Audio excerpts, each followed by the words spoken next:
News and വ്യൂസിലേക്ക് സ്വാഗതം. നാമനിർദ്ദേശ പത്രികാ സമർപ്പണം പൂർത്തിയായി. തെരഞ്ഞെടുപ്പ് ചൂട് വേനൽ ചൂടിനെ മറികടക്കുകയാണ്. അങ്കത്തട്ട് ആരോപണ പ്രത്യാരോപണങ്ങളിൽ കൊഴുക്കുന്നു.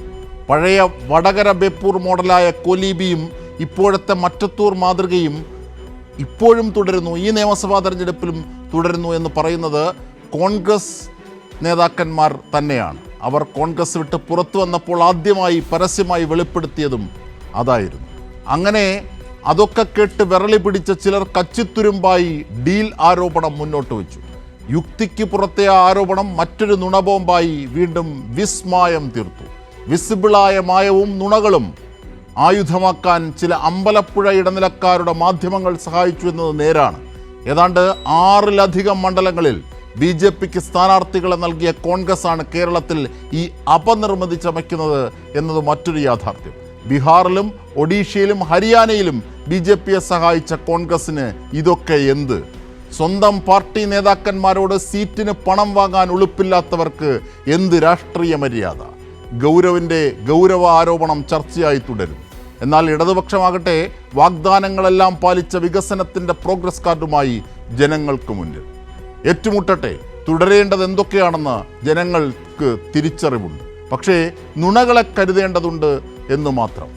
കണ്ടില്ലേ തെരഞ്ഞെടുപ്പ് കമ്മീഷൻ്റെ ലെറ്ററിൽ BJPയുടെ സീൽ? ചർച്ച ചെയ്യാം നമുക്കിതൊക്കെ. നമ്മുടെ ചർച്ചയെ സമ്പന്നമാക്കുന്ന അതിഥികൾ: PK ഗോപൻ CPIM നേതാവ്,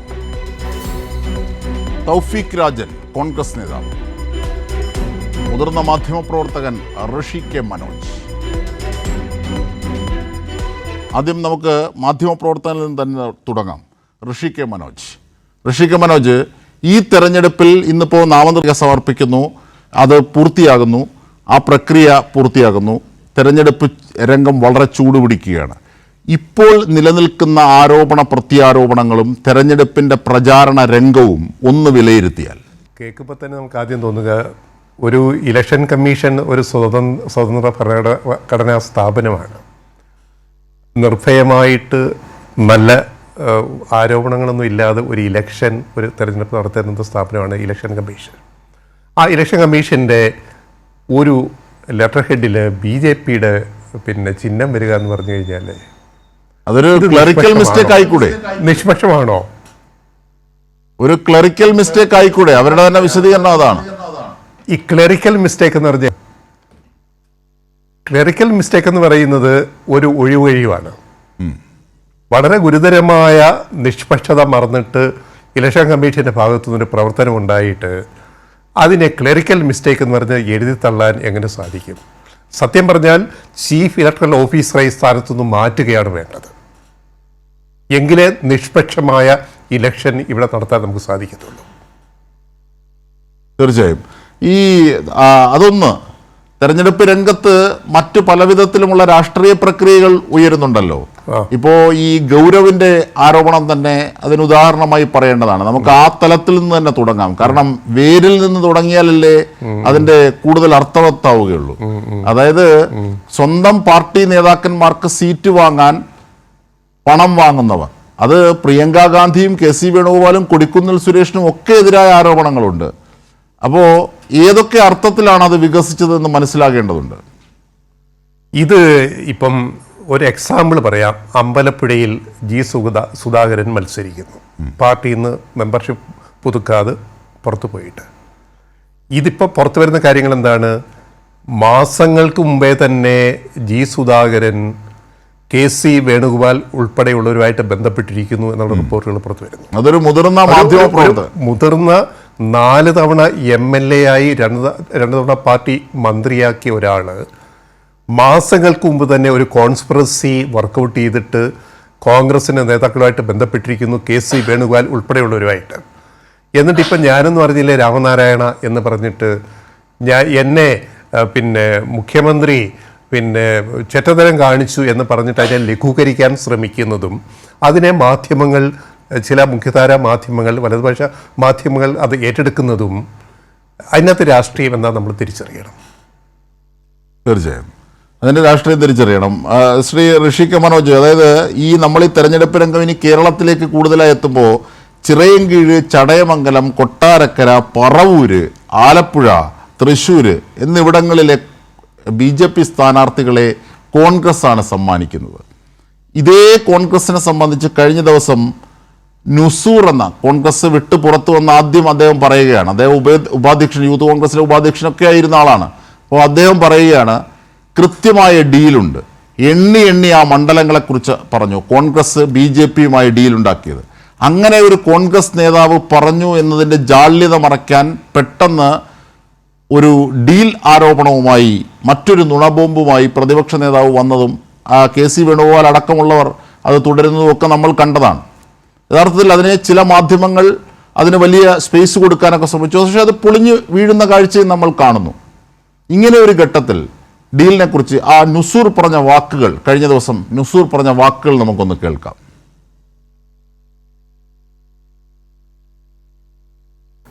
ആ സമയത്ത് വെച്ച 1:2 എന്ന ആനുപാതികം ഒരു റേഷ്യോ ഉള്ള ഒരു ഡീല് കേരളത്തിൽ നടക്കുന്നു, തിരുവനന്തപുരത്ത് നടക്കുന്നു എന്ന് പറയുന്നത് രാജീവ് ചന്ദ്രശേഖരനെ നേമത്ത് വിജയിപ്പിക്കണം. പകരം അവർ വിജയിപ്പിക്കുമെന്ന് പറയുന്ന മണ്ഡലങ്ങൾ ഒന്ന് അരുവിക്കര, 2 തിരുവനന്തപുരം. അവിടെ കണക്കുകൂട്ടൽ തെറ്റിയത് തിരുവനന്തപുരത്ത് CMB CP ജോണിനെ സ്ഥാനാർത്ഥിയാക്കിയപ്പോ ശിവകുമാറിന്റെ കണക്കുകൂട്ടൽ തെറ്റി. അവിടെ നിന്ന് വീണ്ടും മാറി.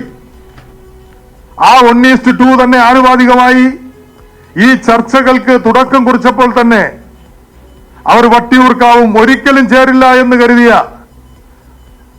ആളുകൾ തമ്മിൽ ചേരുന്ന കാഴ്ച വട്ടിയൂർക്കാവും അരുവിക്കരയും വെച്ച് ഒരു സെറ്റിൽമെന്റ് ഉണ്ടാക്കി. രാജീവ് ചന്ദ്രശേഖരനെ നേമത്ത് വിജയിപ്പിക്കണം, പകരം അരുവിക്കരയിൽ ശിവകുമാറിനെ വിജയിപ്പിക്കുക, അതുപോലെ തന്നെ വട്ടിയൂർക്കാവിൽ K മുരളീധരനെ വിജയിപ്പിക്കുക. ഇത് പറയുന്നത് ഋഷി കെ മനോജ് കോൺഗ്രസിന് വേണ്ടി ജീവിതവും യുവത്വവും ഒക്കെ ഒഴിഞ്ഞുവെച്ച ഒരു മനുഷ്യനാണ്. ആ മനുഷ്യനാണ് ഇതിൽ സഹികെട്ട് പുറത്തു വന്ന് ഇവരുടെ ഡീലിനെ കുറിച്ച് വ്യക്തമാക്കുന്നത്. VD സതീശൻ പ്രതിപക്ഷ നേതാവും KC വേണുഗോപാലും ഒക്കെ പറഞ്ഞ കാര്യങ്ങളെ സംബന്ധിച്ച് അത് ഒരു രാഷ്ട്രീയ ആരോപണത്തിൻ്റെ മാത്രം അടിവരയുള്ളൂ. പക്ഷേ നുസൂർ പറഞ്ഞ ഈ കാര്യം അദ്ദേഹം എണ്ണി മണ്ഡലങ്ങളടക്കമാണ് പറയുന്നത്. അത് തിരുവനന്തപുരം, ഈ തെക്കൻ ജില്ലകളിലെ മാത്രം കാര്യം അദ്ദേഹത്തിന് വളരെ ആഴത്തിൽ അറിയാവുന്ന വിഷയങ്ങൾ മാത്രമാണ് പറയുന്നത്. അപ്പോൾ അങ്ങനെ പറയുന്നതിനെ ഏതർത്ഥത്തിലാണ് കാണേണ്ടത് ഋഷി കെ മനോജ് ഈ ഘട്ടത്തിൽ? പ്രധാനപ്പെട്ട ഒരു നേതാവ്, പ്രാദേശിക നേതാവാകട്ടെ, ഇത്രയും തുറന്ന് പറയുമ്പോൾ നമ്മൾ ജസ്റ്റ് നോക്കിയാൽ മനസ്സിലാവും. അരുവിക്കരയിൽ ഡീലുണ്ട്, നേമത്ത് ഡീലുണ്ട്, കൃത്യമായ ഡീലുണ്ട്. എന്താ ഡീല്? രാജീവ് ചന്ദ്രശേഖരെ നേമത്ത് ജയിപ്പിക്കണം. ജയിപ്പിക്കാൻ ബലിയാടാക്കിയിട്ട് KS ശബരിനാഥനെ കൊണ്ട് അവിടെ നിർത്തിയിരിക്കുന്നു കൃത്യമായിട്ട്. പിന്നെ ശിവൻകുട്ടി വിദ്യാഭ്യാസ മന്ത്രി എന്ന നിലയിൽ പൊതുവിദ്യാഭ്യാസ വകുപ്പ് വളരെ മികച്ച രീതിയിൽ കൈകാര്യം ചെയ്തൊരു മന്ത്രിയാണ്, MLA ആണ് അദ്ദേഹം. അപ്പോൾ അവിടെ രാജീവ് ചന്ദ്രശേഖർ ജയിക്കണമെങ്കിൽ നേമത്ത് BJPക്ക് കോൺഗ്രസിന് സപ്പോർട്ട് വേണം. അപ്പോൾ ഇതിനകത്ത് സംഭവിക്കുന്നത് ശബരിനാഥനെ ബലിയാടാക്കും. പിന്നെ ശിവകുമാറിൻ്റെ കാര്യം, VS ശിവകുമാർ കഴിഞ്ഞ UDF ഗവൺമെൻറ്റിലെ ഉമ്മൻചാണ്ടി സർക്കാരിൽ ഏറ്റവും അഴിമതി ആരോപണം നേരിട്ട മന്ത്രിയാണ്, ഒരു സംശയമില്ല. കേസും കാര്യങ്ങളും ഒക്കെ ഉണ്ട്. അദ്ദേഹത്തിൻ്റെ സഹോദരനും ശബരിമലയിൽ ചെയ്ത കാര്യങ്ങളൊക്കെ നമുക്കറിയാം. അപ്പോൾ അദ്ദേഹം ഭീഷണി മുഴക്കി, എനിക്ക് തിരുവനന്തപുരം സെൻട്രൽ സീറ്റ് കിട്ടിയില്ലെങ്കിൽ എനിക്ക് അരുവിക്കര വേണം. ശബരിനാഥനെ ആദ്യ അരുവിക്കരയിൽ പരിഗണിച്ചിരുന്നു, കാരണം മുൻ MLA ആണല്ലോ അവിടുത്തെ. പക്ഷേ അദ്ദേഹത്തെ നേരെ നേമത്ത് കൊണ്ട് തളച്ചിട്ടിട്ട് ശിവകുമാർ പിന്നെ അരുവിക്കര സീറ്റ് സംഘടിപ്പിച്ചു. ഇതാണ് സംഭവിച്ചത്. അപ്പോൾ ഇതിനകത്ത് ഇത്തരം ഡീല് കൃത്യമായിട്ട്, അതായത് BJPക്ക് നേമത്തൊരു ജയം വേണം, അതിന് പകരം വേറെ ചില മണ്ഡലങ്ങളിൽ BJP കോൺഗ്രസിനെ സഹായിക്കും. ഇതാണിപ്പോൾ വരുന്നൊരു പൊളിറ്റിക്സ്, അതാണ് ഇതിൻ്റെ അകത്തുള്ളത്. അത് കൃത്യമായ അജണ്ട അവർ സെറ്റ് ചെയ്തിട്ടുണ്ട്. ഇപ്പം നേമത്ത് ശബരിനാഥൻ ജയിക്കുമോ? ഇപ്പം എഴുതി വെച്ചോ, ഞാൻ പറയാം ജയിക്കാൻ പോണില്ല എന്ന് പറയുന്നത് ശബരിനാഥനെ കൊണ്ട് അവിടെ നിർത്തി നല്ല നേതാവ്, G കാർത്തികേയൻ്റെ മകൻ, യുവ നേതാവ് എന്ന് പറഞ്ഞാലും ശബരിനാഥന് നേമത്ത് ജയിക്കാൻ പറ്റുമോ? അപ്പോൾ കോൺഗ്രസിൽ നിന്ന് വോട്ടുകൾ രാജീവ് ചന്ദ്രശേഖരന് മറിയും. ഈ ശബരിനാഥനെ അരുവിക്കരയിൽ ഇടാതെ നിയമത്തേക്ക് കൊണ്ടുവന്നതിൽ ദുരൂഹതയുണ്ടെന്നാണ് താങ്കൾ. ഉണ്ട്. സത്യമായിട്ടും ശബരിനാഥനെ അരുവിക്കരയിൽ മത്സരിപ്പിക്കണമായിരുന്നു. എന്തിനായി നിയമത്ത് കൊണ്ട് നിർത്തിയത്? അപ്പൊ ഇതിനകത്തൊരു അജണ്ട സെറ്റ് ചെയ്തിട്ടുണ്ട്. അതായത് രാജീവ് ചന്ദ്രശേഖർ ജയിക്കാൻ വേണ്ടി ഒരു പൊളിറ്റിക്സ് കളിക്കുന്നു. ഇനി വട്ടിയൂർക്കാവ് എടുക്കുക, കെ മുരളീധരൻ പഴയ തട്ടകത്തിലേക്ക് തിരിച്ചു വരുന്നു. പി കെ പ്രശാന്ത് അവിടുത്തെ അജയനായ സ്ഥാനാർത്ഥിയാണ്. പിന്നെ കോൺഗ്രസിൻ്റെ, പിന്നെ BJPയുടെ സ്ഥാനാർത്ഥി. അപ്പം അവിടെ പോലും വട്ടിയൂർക്കാവിൽ പോലും ഇത് വർക്കൗട്ട് ചെയ്യും. ഈ അജണ്ട വർക്കൗട്ട് ചെയ്യും. അപ്പം എനിക്ക് തോന്നുന്നത് ശബരിനാഥനും കെ മുരളീധരനും ബലിയാടാകുന്ന അവസ്ഥയിലേക്കാണ് കാര്യങ്ങൾ പോകുന്നത്. പക്ഷേ അവിടെ രണ്ടിടത്തും മാത്രം നിൽക്കുന്നതാണോ കോൺഗ്രസിന്റെ അന്തർധാര? അതിനപ്പുറത്തേക്ക് ഇത് പോകുന്നു. പഴയ ബേപ്പൂർ മോഡൽ നമുക്കറിയാമല്ലോ. അതെ, വടകര ബേപ്പൂർ മോഡൽ. ആ പഴയ ബേപ്പൂർ മോഡൽ വളരെ വിദഗ്ധമായിട്ട് ഇവിടെ വർക്കൗട്ട് ചെയ്യുന്നുണ്ട്. BJPക്ക് 2-3 സീറ്റിൽ ജയിച്ചു വരാൻ UDF കോൺഗ്രസ് സഹായം ചെയ്തു കൊടുക്കുന്ന നിലയിലേക്കാണ് ഇപ്പോഴത്തെ ഇലക്ഷൻ പൊളിറ്റിക്സ് പോകുന്നത്. എന്റെ വിലയിരുത്തൽ. തീർച്ചയായും. ശ്രീ PK ഗോപൻ, CPIM നേതാവ്, അതായത് ഈ വടകര ബേപ്പൂർ പഴയ മോഡൽ അത് ഇപ്പോഴും തുടരുന്നത് തദ്ദേശ സ്വയംഭരണ തെരഞ്ഞെടുപ്പിന് ശേഷം നാം മറ്റത്തൂർ മാതൃകയിലൂടെ കണ്ടതാണ്. അതേ മാതൃക ഇപ്പോഴും തുടരുന്നു. കാരണം ഞങ്ങൾ അല്പം മുമ്പ് കാണിച്ചത് നുസൂർ എന്ന കോൺഗ്രസിൻ്റെ നേതാവ് പറയുന്ന കാര്യങ്ങളാണ്. അദ്ദേഹം തുറന്നു പറയുന്നത്, യൂത്ത് കോൺഗ്രസിൻ്റെ ഉപാധ്യക്ഷൻ അടക്കമായിരുന്ന ആൾ പറയുന്ന കാര്യമാണ്. ഈ KC വേണുഗോപാലും VD സതീശനും ഒക്കെ ചേർന്നുകൊണ്ട് നടത്തുന്ന ഇത്തരത്തിൽ BJPയുമായുള്ള ഡീൽ, അദ്ദേഹത്തിന് അറിയാവുന്ന, വ്യക്തിപരമായി വ്യക്തമായി അറിയാവുന്ന കാര്യങ്ങൾ മണ്ഡലം ബേസ് അദ്ദേഹം എടുത്തു പറയുന്നു. ഇന്ന സ്ഥലങ്ങളിൽ കോൺഗ്രസും BJPയും ഡീലുണ്ട്, നിയമവും വട്ടിയൂർക്കാവും അടക്കം എന്ന് പറയുന്നു. ഇങ്ങനെ ഒരു സാഹചര്യത്തിലാണ് തെരഞ്ഞെടുപ്പിനെ നേരിടുന്നത്. അപ്പോൾ ഈ അന്തർധാരകൾക്ക് ജനം ഉദ്ദേശിക്കുന്ന വിധിയെ അട്ടിമറിക്കാനാകുമോ? അല്ല, ഞാന് ശ്രീ നുസൂറിന്റെ പ്രസംഗം മിനിയാന്ന് കേൾക്കുകയും അന്നത്തെയും ഇന്നലത്തെയും ചില ചാനൽ ചർച്ചകളിൽ ആ പ്രശ്നം എടുത്ത് ഉയർത്തുകയും ചെയ്തതാണ്. അങ്ങ് വീണ്ടും കേൾപ്പിച്ചത് നന്ദി. അത് കോൺഗ്രസിനകത്തുള്ള ഒരാളിന്റെ അതിന്റെ നരേഷനാണ്. അതിനകത്ത് ഇപ്പൊ കൂടെ കിടക്കുന്നവർക്ക് രാപ്പനി അറിയാവൂ എന്നുള്ളത് കൊണ്ട് കോൺഗ്രസിനകത്ത് പോഞ്ഞുകൊണ്ടിരിക്കുന്ന ചില ശബ്ദങ്ങളിൽ ഒന്നാണ്. പക്ഷെ അത് സാക്ഷ്യപ്പെടുത്തുന്നത് ആ ഒറ്റ ഉദാഹരണം കൊണ്ട് മാത്രമല്ല. നേരെ മറിച്ച് വിവിധ പ്രദേശങ്ങളിൽ നിന്ന് BJPയിലേക്ക് പോയ ആളുകൾ അത്തരം കാര്യങ്ങൾ ചർച്ച നടക്കുന്നത് കൊണ്ട് എന്തിനാണ് കോൺഗ്രസിൽ നിൽക്കുന്നത്? എന്തായാലും കോൺഗ്രസും BJPയും തമ്മിൽ ധാരണയാണ് പല കാര്യങ്ങളിലും. അത് പലതരത്തിലാണ്. ഒന്ന്, പ്രത്യയശാസ്ത്രപരമായി അവർക്ക് തർക്കമില്ല. ഇപ്പോ പലപ്പോഴും നമ്മൾ പറയാറുണ്ട്, ഇന്ത്യയിൽ പ്രതിപക്ഷ രാഷ്ട്രീയ പാർട്ടി എന്ന തരത്തിൽ കോൺഗ്രസ് ഭരണത്തിൽ വരാൻ ആഗ്രഹിക്കുന്നു, ഭരണത്തിൽ ഇരിക്കുന്നവരെ പ്രതിപക്ഷത്ത് തന്നെ നിർത്താൻ ആഗ്രഹിക്കുന്നു. ഈ ഒരു അധികാര തർക്കത്തിനപ്പുറത്ത് പ്രത്യയശാസ്ത്രപരമായി ഇരുവരും തമ്മിൽ ഒരു വ്യത്യാസവും തർക്കവും ഇല്ല. മൃദു ഹിന്ദുത്വമാണോ തീവ്ര ഹിന്ദുത്വമാണോ എന്ന പ്രശ്നം മാത്രമേ ഉള്ളൂ. ഇനി സാമ്പത്തിക നയത്തിലാണെങ്കിൽ BJPയും കോൺഗ്രസും തമ്മിൽ ഒരു തർക്കവും ഇല്ല. അത്തരം സാമ്പത്തിക നിയമങ്ങൾ വരുമ്പോൾ ഒരു പ്രതിപക്ഷ രാഷ്ട്രീയ പാർട്ടി എന്ന തരത്തിൽ അതിനെ പ്രത്യയശാസ്ത്രപരമായി സമീപിക്കാനുള്ള ശേഷിക്കുറവ് കോൺഗ്രസ് പ്രകടിപ്പിച്ചിട്ടുള്ളതാണ്. കാരണം ഇന്ത്യയിലെ പൊതുമേഖലാ സ്ഥാപനങ്ങളെല്ലാം സ്വകാര്യവൽക്കരിക്കുക എന്നുള്ളത് ഇരുവരുടെ നയമാണ്. BJP പറയുന്നത്, ഞങ്ങൾ ബിസിനസ് നടത്താനല്ല അധികാരത്തിൽ ഇരിക്കുന്നത്, അത് സ്വകാര്യ മേഖലയുടെ ജോലിയാണ് എന്ന് പറഞ്ഞ് പതിറ്റാണ്ടുകളായി നമ്മൾ പടുത്തുയർത്തിയ എല്ലാ സ്ഥാപനങ്ങളും സ്വകാര്യ മേഖലയ്ക്ക് തീരെഴുന്ന കാര്യത്തിൽ കോൺഗ്രസിന് തർക്കമില്ല, BJPക്കും തർക്കമില്ല. അപ്പൊ പിന്നെ എവിടെയാണ് ഈ പ്രത്യയശാസ്ത്രപരമായ തർക്കം എന്ന് ചോദിച്ചാൽ അത് തമ്മിലുള്ള വിടവുകൾ തുലവും കുറവാണ്. പക്ഷെ കമ്മ്യൂണിസ്റ്റ് പാർട്ടിയുമായി ഇടതുപക്ഷവുമായിട്ട് BJPക്കുള്ള തർക്കം പ്രത്യയശാസ്ത്രത്തിന്റെ തർക്കമാണ്. എവിടെ ഫാസിസം, അത് നമ്മൾ നോക്കൂ, റഷ്യയിലായാലും ജർമ്മനിയിലായാലും ഇറ്റലിയിലായാലും അവിടെ എല്ലാം ഉയർന്നു വന്നിട്ടുള്ള ഫാസിസത്തിനെതിരായി അന്താരാഷ്ട്ര തലത്തിൽ തന്നെ ഏറ്റവും കൂടുതൽ രക്തം സംഭാവന ചെയ്ത, ജീവൻ ബലി കൊടുത്ത രാഷ്ട്രീയ പ്രസ്ഥാനമാണ് കമ്മ്യൂണിസ്റ്റുകാർ. സോവിയറ്റ് യൂണിയനുമായിട്ടുള്ള ഹിറ്റ്ലറുടെ യുദ്ധത്തിൽ 2 കോടിയിലധികം കമ്മ്യൂണിസ്റ്റുകാരെ ബലി കഴിക്കേണ്ടി വന്നു എന്നാണ് നമ്മൾ ചെറുപ്പകാലത്ത് പഠിച്ചിട്ടുള്ളത്, മനസ്സിലാക്കിയിട്ടുള്ളത്. അങ്ങനെയാണ് ഫാസിസത്തിന്റെ വരവിനെ കമ്മ്യൂണിസ്റ്റുകാർ തടഞ്ഞിട്ടുള്ളത്. അത് കേവലമായ റഷ്യയുടെ ഒരു അധികാരത്തിന്റെ പ്രശ്നമല്ല, മറിച്ച് കമ്മ്യൂണിസ്റ്റുകാരുടെ ജീവവായുവാണ് ഫാസിസത്തിനെതിരെ എതിർക്കുക എന്നുള്ളത്. ഇന്ത്യ രാജ്യത്ത് നോക്കൂ, ഇന്ത്യൻ സ്വാതന്ത്ര്യ സമര കാലത്ത് ബ്രിട്ടീഷുകാർക്കെതിരായി, സാമ്രാജ്യത്വത്തിനെതിരായി സമരം നടത്തുന്നതോടൊപ്പം തന്നെയാണ് നമ്മുടെ രാജ്യത്ത് വർഗീയതയ്ക്കെതിരായിട്ടും ശക്തമായ നിലപാട് CPIM കമ്മ്യൂണിസ്റ്റ് പാർട്ടി സ്വീകരിച്ചിട്ടുള്ളത്. അത് നമ്മുടെ രക്തത്തിൽ അലിഞ്ഞ കാര്യമാണ്. പക്ഷേ കോൺഗ്രസിനെ സംബന്ധിച്ച് ആ തർക്കം അവരുമായിട്ടില്ലായിരുന്നു. കാരണം കോൺഗ്രസ് അക്കാലത്തും രാഷ്ട്രീയം കൈകാര്യം ചെയ്തത് മൃദു ഹിന്ദുത്വ രാഷ്ട്രീയമാണ്.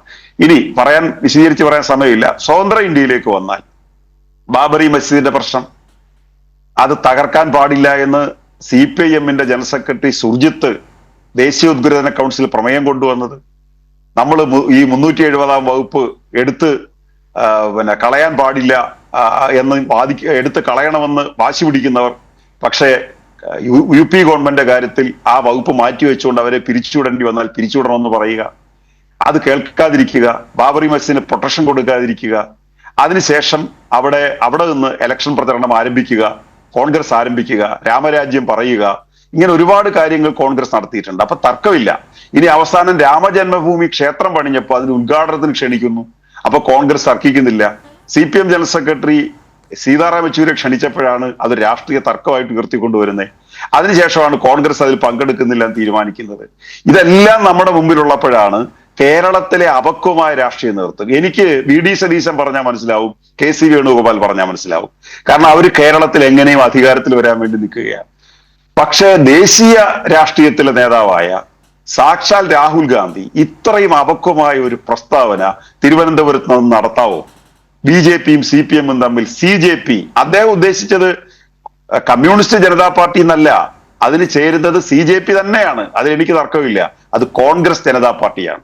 അത് CPM ജനതാ പാർട്ടി അല്ല, അല്ലെങ്കിൽ കമ്മ്യൂണിസ്റ്റ് ജനതാ പാർട്ടി അല്ല, കോൺഗ്രസ് ജനതാ പാർട്ടിയാണ്. അങ്ങനെയാണ് രാഹുൽ ഗാന്ധി ഇത്രയും നിലവാരം കുറഞ്ഞു ദേശീയ രാഷ്ട്രീയത്തിൽ. നോക്കൂ, ഏതെങ്കിലും ഒരു സ്റ്റേറ്റിൽ അവരുടെ ഘടകകക്ഷികളെ അധികാരത്തിലിരിക്കാൻ സമ്മതിക്കുമോ? തമിഴ്നാട്ടിൽ തുലവും കുറവായതുകൊണ്ടാണ് അവർ അടങ്ങി ഒതുങ്ങി നിൽക്കുന്നത്. കുറച്ച് ശേഷി ഉണ്ടായിരുന്നെങ്കിൽ സ്റ്റാലിനെ താഴെ ഇറക്കി നരേന്ദ്രമോദിയുടെ പാർട്ടിയെ കൊണ്ടുവരാൻ അവർ പരിശ്രമിച്ചേനെയായിരുന്നു. ആം ആദ്മി പാർട്ടി, നമുക്ക് അദ്ദേഹവുമായിട്ട് രാഷ്ട്രീയ തർക്കമൊക്കെ ഉണ്ട്, ആം ആദ്മി പാർട്ടിയുമായിട്ട്. പക്ഷേ ഇന്ത്യയിലെ നന്മമരങ്ങളിൽ ഒന്നാണ് അദ്ദേഹം. ആ ആം ആദ്മി പാർട്ടിയെ ഡൽഹിയിൽ പരാജയപ്പെടുത്തി BJP-യെ കൊണ്ടുവരുന്നതിൽ രാഹുൽ ഗാന്ധി വഹിച്ച പങ്ക് ചില്ലറയാണോ? ഇതെല്ലാം നോക്കുമ്പോൾ ഒരു ഡീല് തിരിച്ചങ്ങോട്ട് വെച്ചാലോ, അദ്ദേഹത്തിന്റെ അളിയന് വേണ്ടിയാണ് ഈ കളിക്കുന്നതെന്ന് പറഞ്ഞാലോ, അദ്ദേഹത്തിന്റെ സഹോദരിയുടെ ജീവിത പങ്കാളിയാണ് റോബർട്ട് വദ്ര, BJP-ക്ക് തെരഞ്ഞെടുപ്പ് ഫണ്ട് കൊടുത്തിട്ടുള്ള കോൺഗ്രസിന്റെ അഖിലേന്ത്യാ നേതൃത്വത്തിന്റെ ഭാഗമാണ് റോബർട്ട് വദ്ര. 176 കോടിയാണ് കൊടുത്തത്. ആ റോബർട്ട് വദ്രയെ കേസിൽപ്പെടുത്താതിരിക്കാനാണ് രാഹുൽ ഗാന്ധി കളിയെല്ലാം കളിക്കുന്നതെന്ന് പറഞ്ഞാൽ ഇവരെന്ത് മറുപടി പറയും? അപ്പോ കമ്മ്യൂണിസ്റ്റ് പാർട്ടിക്ക് ചേരാത്ത ഒന്നാണ് BJP ആയിട്ടുള്ള ഡീൽ. അതുകൊണ്ട് ഇന്ന് നോക്കൂ, ഇപ്പൊ ഗോപാലകൃഷ്ണന്റെ പ്രസ്താവനയ്ക്കെതിരായിട്ട് പ്രതിപക്ഷ നേതാവിനോട് ചോദിച്ചപ്പോൾ ഒരു കമന്റ്സ് പറഞ്ഞു എന്നുള്ളതേ ഉള്ളൂ. ഇനി BJP-യുടെ ഇന്ത്യൻ ഇലക്ഷൻ കമ്മീഷന്റെ ഒരു സ്റ്റേറ്റ്മെന്റിനകത്ത്, അവരുടെ ഒരു പത്രക്കുറിപ്പിനകത്ത്, അവരുടെ കമ്മ്യൂണിക്കകത്ത് BJP-യുടെ ചിഹ്നം കയറി വരികയാണ്. അതിനെതിരായിട്ട് എന്ത് നിലപാടാണ് കോൺഗ്രസ് നമ്മുടെ നാട്ടിൽ സ്വീകരിച്ചുകൊണ്ടിരിക്കുന്നത്? വടക്കേ ഇന്ത്യയിൽ ഗുരുതരമായി ന്യൂനപക്ഷങ്ങൾക്കെതിരെ ആക്രമണം നടക്കുമ്പോൾ കോൺഗ്രസ് എന്റെ മുമ്പിൽ പോകാത്തത് എന്താ? ഹിന്ദു ധ്രുവീകരണത്തിന്റെ പേടിച്ചിട്ടാണ് പോകാത്തത്. ഇതാണ് അവരുടെ സമീപനം. അപ്പോ നമ്മൾ കേരളത്തിലെ ജനങ്ങളെ ഇത് ബോധ്യപ്പെടുത്തേണ്ട കാര്യമില്ല, അവർക്കറിയായത്. തൗഫീഖ് രാജൻ, അതായത് അല്ല, താങ്കൾ അങ്ങനെ ജസ്റ്റേഴ്സ് ഒന്നും കാണിക്കണ്ട. കാരണം ഈ ചിറയൻകീഴും ചടയമംഗലത്തും കൊട്ടാരക്കരയും പറവൂരും ആലപ്പുഴയിലും എന്തിന് തൃശ്ശൂരിലും അടക്കം ഈ BJP-യുടെ സ്ഥാനാർത്ഥികൾ പഴയ കോൺഗ്രസ്സുകാരാ. തൃശ്ശൂരിലാകട്ടെ മുൻ മുഖ്യമന്ത്രി, എല്ലാ കാലത്തും കോൺഗ്രസിൻ്റെ ഐക്യനായ K. കരുണാകരൻ ലീഡറിൻ്റെ മകളും. അപ്പോൾ അതുകൊണ്ട് താങ്കൾ PK ഗോപൻ പറഞ്ഞതിന് അങ്ങനെ ജസ്റ്റേഴ്സ് ഉണ്ടെന്നും പ്രതിരോധിക്കാൻ ശ്രമിക്കേണ്ട. അത് ഇപ്പോഴും തുടരുന്നുണ്ട്. ഹരിയാനയിൽ നാം കണ്ടതാണ് രാജ്യസഭാ തെരഞ്ഞെടുപ്പിൽ, ഒഡീഷയിൽ നാം കണ്ടതാണ് കോൺഗ്രസ് BJP ഡീൽ. അപ്പോൾ സ്വാഭാവികമാണ് അത്. ഈ മറ്റത്തൂരിൽ കേരളത്തിൽ നാം കണ്ടതാണ്.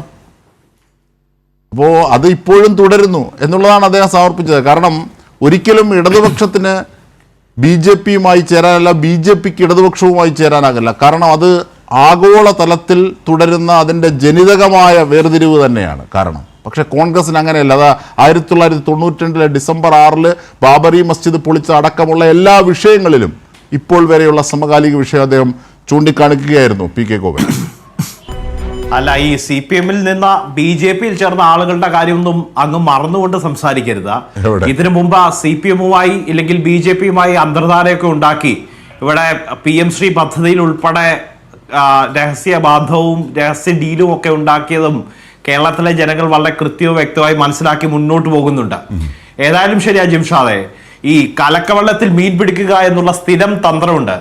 ആ സ്ഥിരം തന്ത്രം ഏതായാലും ഇനി വില പോകില്ല. കേരളത്തിലെ ജനങ്ങൾക്ക് വളരെ കൃത്യമായി CPM-ഉം BJP-യും തമ്മിലുള്ള ഡീൽ അത് ഇന്നും ഇന്നലെയും കേരളത്തിൽ ആരംഭിച്ചതല്ല. ഏതൊക്കെ തലത്തിൽ BJP പ്രതിസന്ധിയിലാകുന്നുണ്ടോ ഇല്ലെങ്കിൽ CPM പ്രതിസന്ധിയിലാകുന്ന ഘട്ടത്തിലൊക്കെ ഇവിടെ CPM-ന്റെ രക്ഷകരായി വിഷയം ഡൈവേർട്ട് ചെയ്യാൻ അവതരിക്കുന്ന ഗവർണർമാർ മുതൽ PM ശ്രീ പദ്ധതിയിൽ ഒപ്പിട്ട വിഷയങ്ങൾ അടക്കം അത് കേരളത്തിലെ മുന്നണികളെ അടക്കം സ്വന്തം മുന്നണികളെ കക്ഷികളെ അടക്കം പറഞ്ഞു പറ്റിച്ച ആരും അറിയാതെ രാഖി രാമാനും ഡൽഹിയിൽ ചെന്ന PM ശ്രീ പദ്ധതിയിൽ ഒപ്പിട്ട വിഷയത്തിൽ അടക്കം ഏറ്റവും ഒടുവിൽ സർവകലാശാല VC-മാരുടെ നിയമനവുമായി ബന്ധപ്പെട്ട ബഹുമാനപ്പെട്ട സുപ്രീം കോടതിയിൽ നിന്ന് അനുകൂല വിധി വരും എന്ന കൃത്യമായ അനുമാനം ഉണ്ടായിരിക്കെ അതിന്റെ തലേ ദിവസം ആ ഗവർണറുമായി ഉണ്ടാക്കിയ രഹസ്യവാദവും അടക്കമുള്ള നിരവധിയായ സംഭവങ്ങൾ എടുത്ത് പരിശോധിച്ചാൽ അജിംഷാദിന് ആ സംശയം അങ്ങ് മാറിക്കിട്ടും. ഒരു സംശയം വേണ്ട. അതിനപ്പുറത്തേക്ക്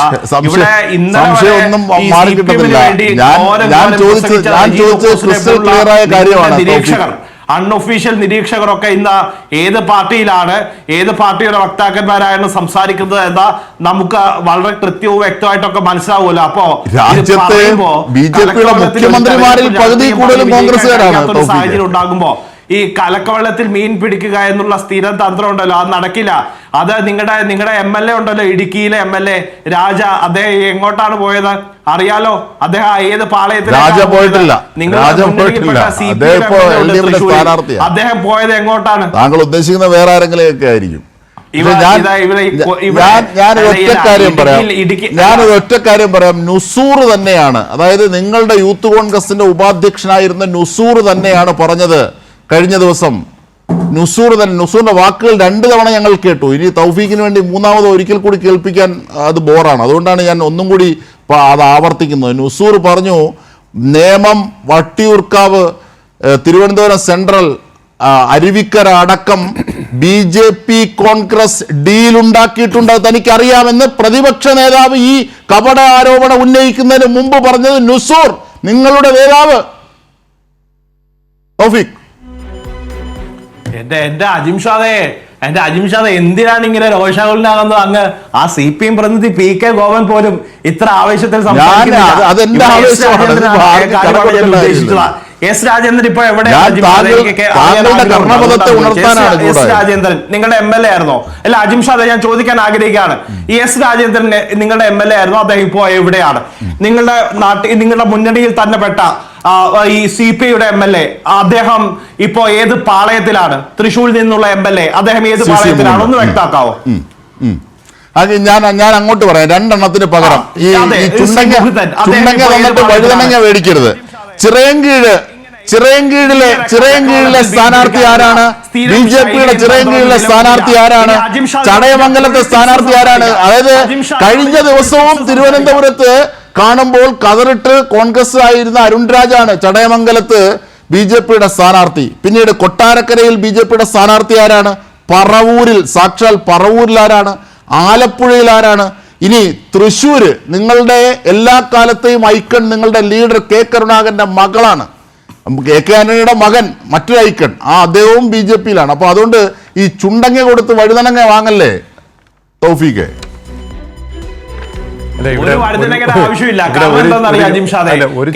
ഒരു മുതിർന്ന മാധ്യമ ഋഷികമായതിന്റെ സംശയം തൗഫീഖിനോടൊന്ന് ചോദിക്കോ? കൊട്ടാരക്കരയിൽ കഴിഞ്ഞ അസംബ്ലി തെരഞ്ഞെടുപ്പിൽ ആരായിരുന്നു കോൺഗ്രസിന് സ്ഥാനാർത്ഥി? പേര് പറയാമോ തൗഫീഖ്? പേര് പറയാമോ? ആരായിരുന്നു? താങ്കളുടെ നേതാവല്ലേ, ഒന്ന് പറയൂ. ഇപ്പൊ അവരെവിടെയാ? അവരിപ്പോ എവിടെയാണ്? അവരിപ്പോ കൊട്ടാരക്കരയിൽ ആരുടെ സ്ഥാനാർത്ഥിയാണ്? ഈ എസ് രാജേന്ദ്രൻ ഇപ്പൊ എവിടെയാ? അല്ല, ഈ മുകുന്ദൻ ഇപ്പൊ എവിടെയാ? അതിന്റെ അദ്ദേഹത്തിന് ചോദിച്ചതിന്റെ ഒരു ഉണ്ടോ? ഇപ്പൊ അവരെവിടെയാ? നിങ്ങളുടെ മുന്നണിയിൽപ്പെട്ട കക്ഷികൾ തന്നെയല്ലേ? ഇപ്പൊ അദ്ദേഹം എവിടെയാ? ഈ രശ്മി ഈ കൊട്ടാരക്കരയിൽ സാറേ ഇവിടെ BJP-യുമായി കാലാകാലങ്ങളായി രഹസ്യ ഉണ്ടാക്കി അധികാര രാഷ്ട്രീയത്തിന് വേണ്ടി എല്ലാ കാലത്തും BJP-യുമായി രഹസ്യ ബാന്ധവും ഇന്നും ഇന്നലെയും നാളെയും കാത്തു സൂക്ഷിക്കുന്ന ആളുകൾ അവരെവിടെയാ ഇവരെവിടെയാന്നൊക്കെ ചോദിച്ചാൽ ഇങ്ങനെ ബാലിശമായി തലക്കൊള്ളത്തിൽ മീൻ പിടിക്കാൻ ശ്രമിക്കരുത്. ഒരു കാര്യം വളരെ കൃത്യവും വ്യക്തമായി അജിം ഷാ പറയാൻ ആഗ്രഹിക്കുന്നു. ഇത്തരത്തിൽ രാഷ്ട്രീയത്തിന് വേണ്ടി പോകുന്നവർ പോകട്ടെ അജിം ഷാ. അത് തന്നെയാണ് എന്റെ സമയമാണ് എന്നെ പറയാൻ അനുവദിക്കണം. എന്റെ സമയമാണ് എന്നെ പറയാൻ അനുവദിക്കണം. ഈ ചർച്ചയിൽ വൈകിയാണ് ഞാൻ എത്തിയത്.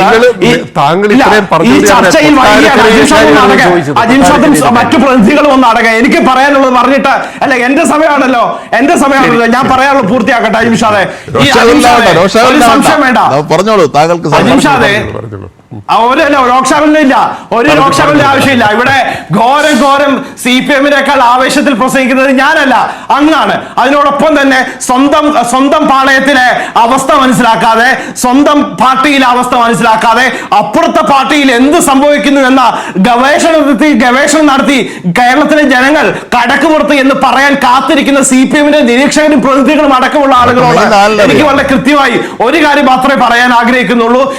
ഈ പോകുന്നവർ പോകട്ടെ അജിംഷാദെ. ഈ പാർട്ടി ഇന്ത്യൻ നാഷണൽ കോൺഗ്രസ് ഇനി ആരൊക്കെ പോയാലും ആരൊക്കെ തള്ളി പറഞ്ഞാലും അധികാര രാഷ്ട്രീയത്തിന് വേണ്ടി ആരൊക്കെ തള്ളി പറഞ്ഞാലും ഈ പാർട്ടിയിൽ പഞ്ചായത്ത് മെമ്പർ പോലും ആകാത്ത ആളുകളുണ്ട്, ഈ പാർട്ടിയിൽ ജനപ്രതിനിധിയാവാത്ത ആളുകളുണ്ട്, ഈ പാർട്ടിക്ക് വേണ്ടി രാപ്പകൽ വ്യത്യാസമില്ലാതെ കഷ്ടപ്പെടുന്ന ആളുകളുണ്ട്. അവർ ഈ പാർട്ടിയിൽ നിന്ന് ഒന്നും ലഭിക്കുമെന്ന് പ്രതീക്ഷിച്ചല്ല അത്തരത്തിൽ ഇടപെടൽ നടത്തുന്നത്.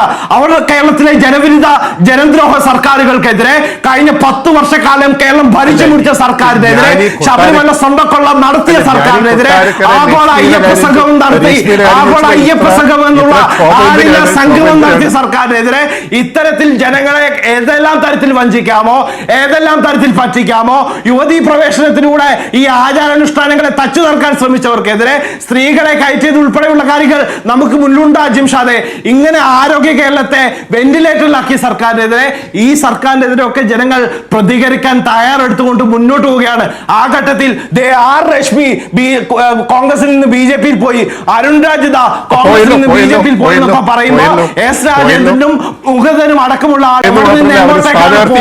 പരിശോധിച്ചിട്ട് സംസാരിക്കും. അതായിരിക്കും ഏറ്റവും വലിയ പ്രസക്തിയും പ്രാധാന്യവും. ശരി തൗഫീഖ്, ശരി തൗഫീഖ്.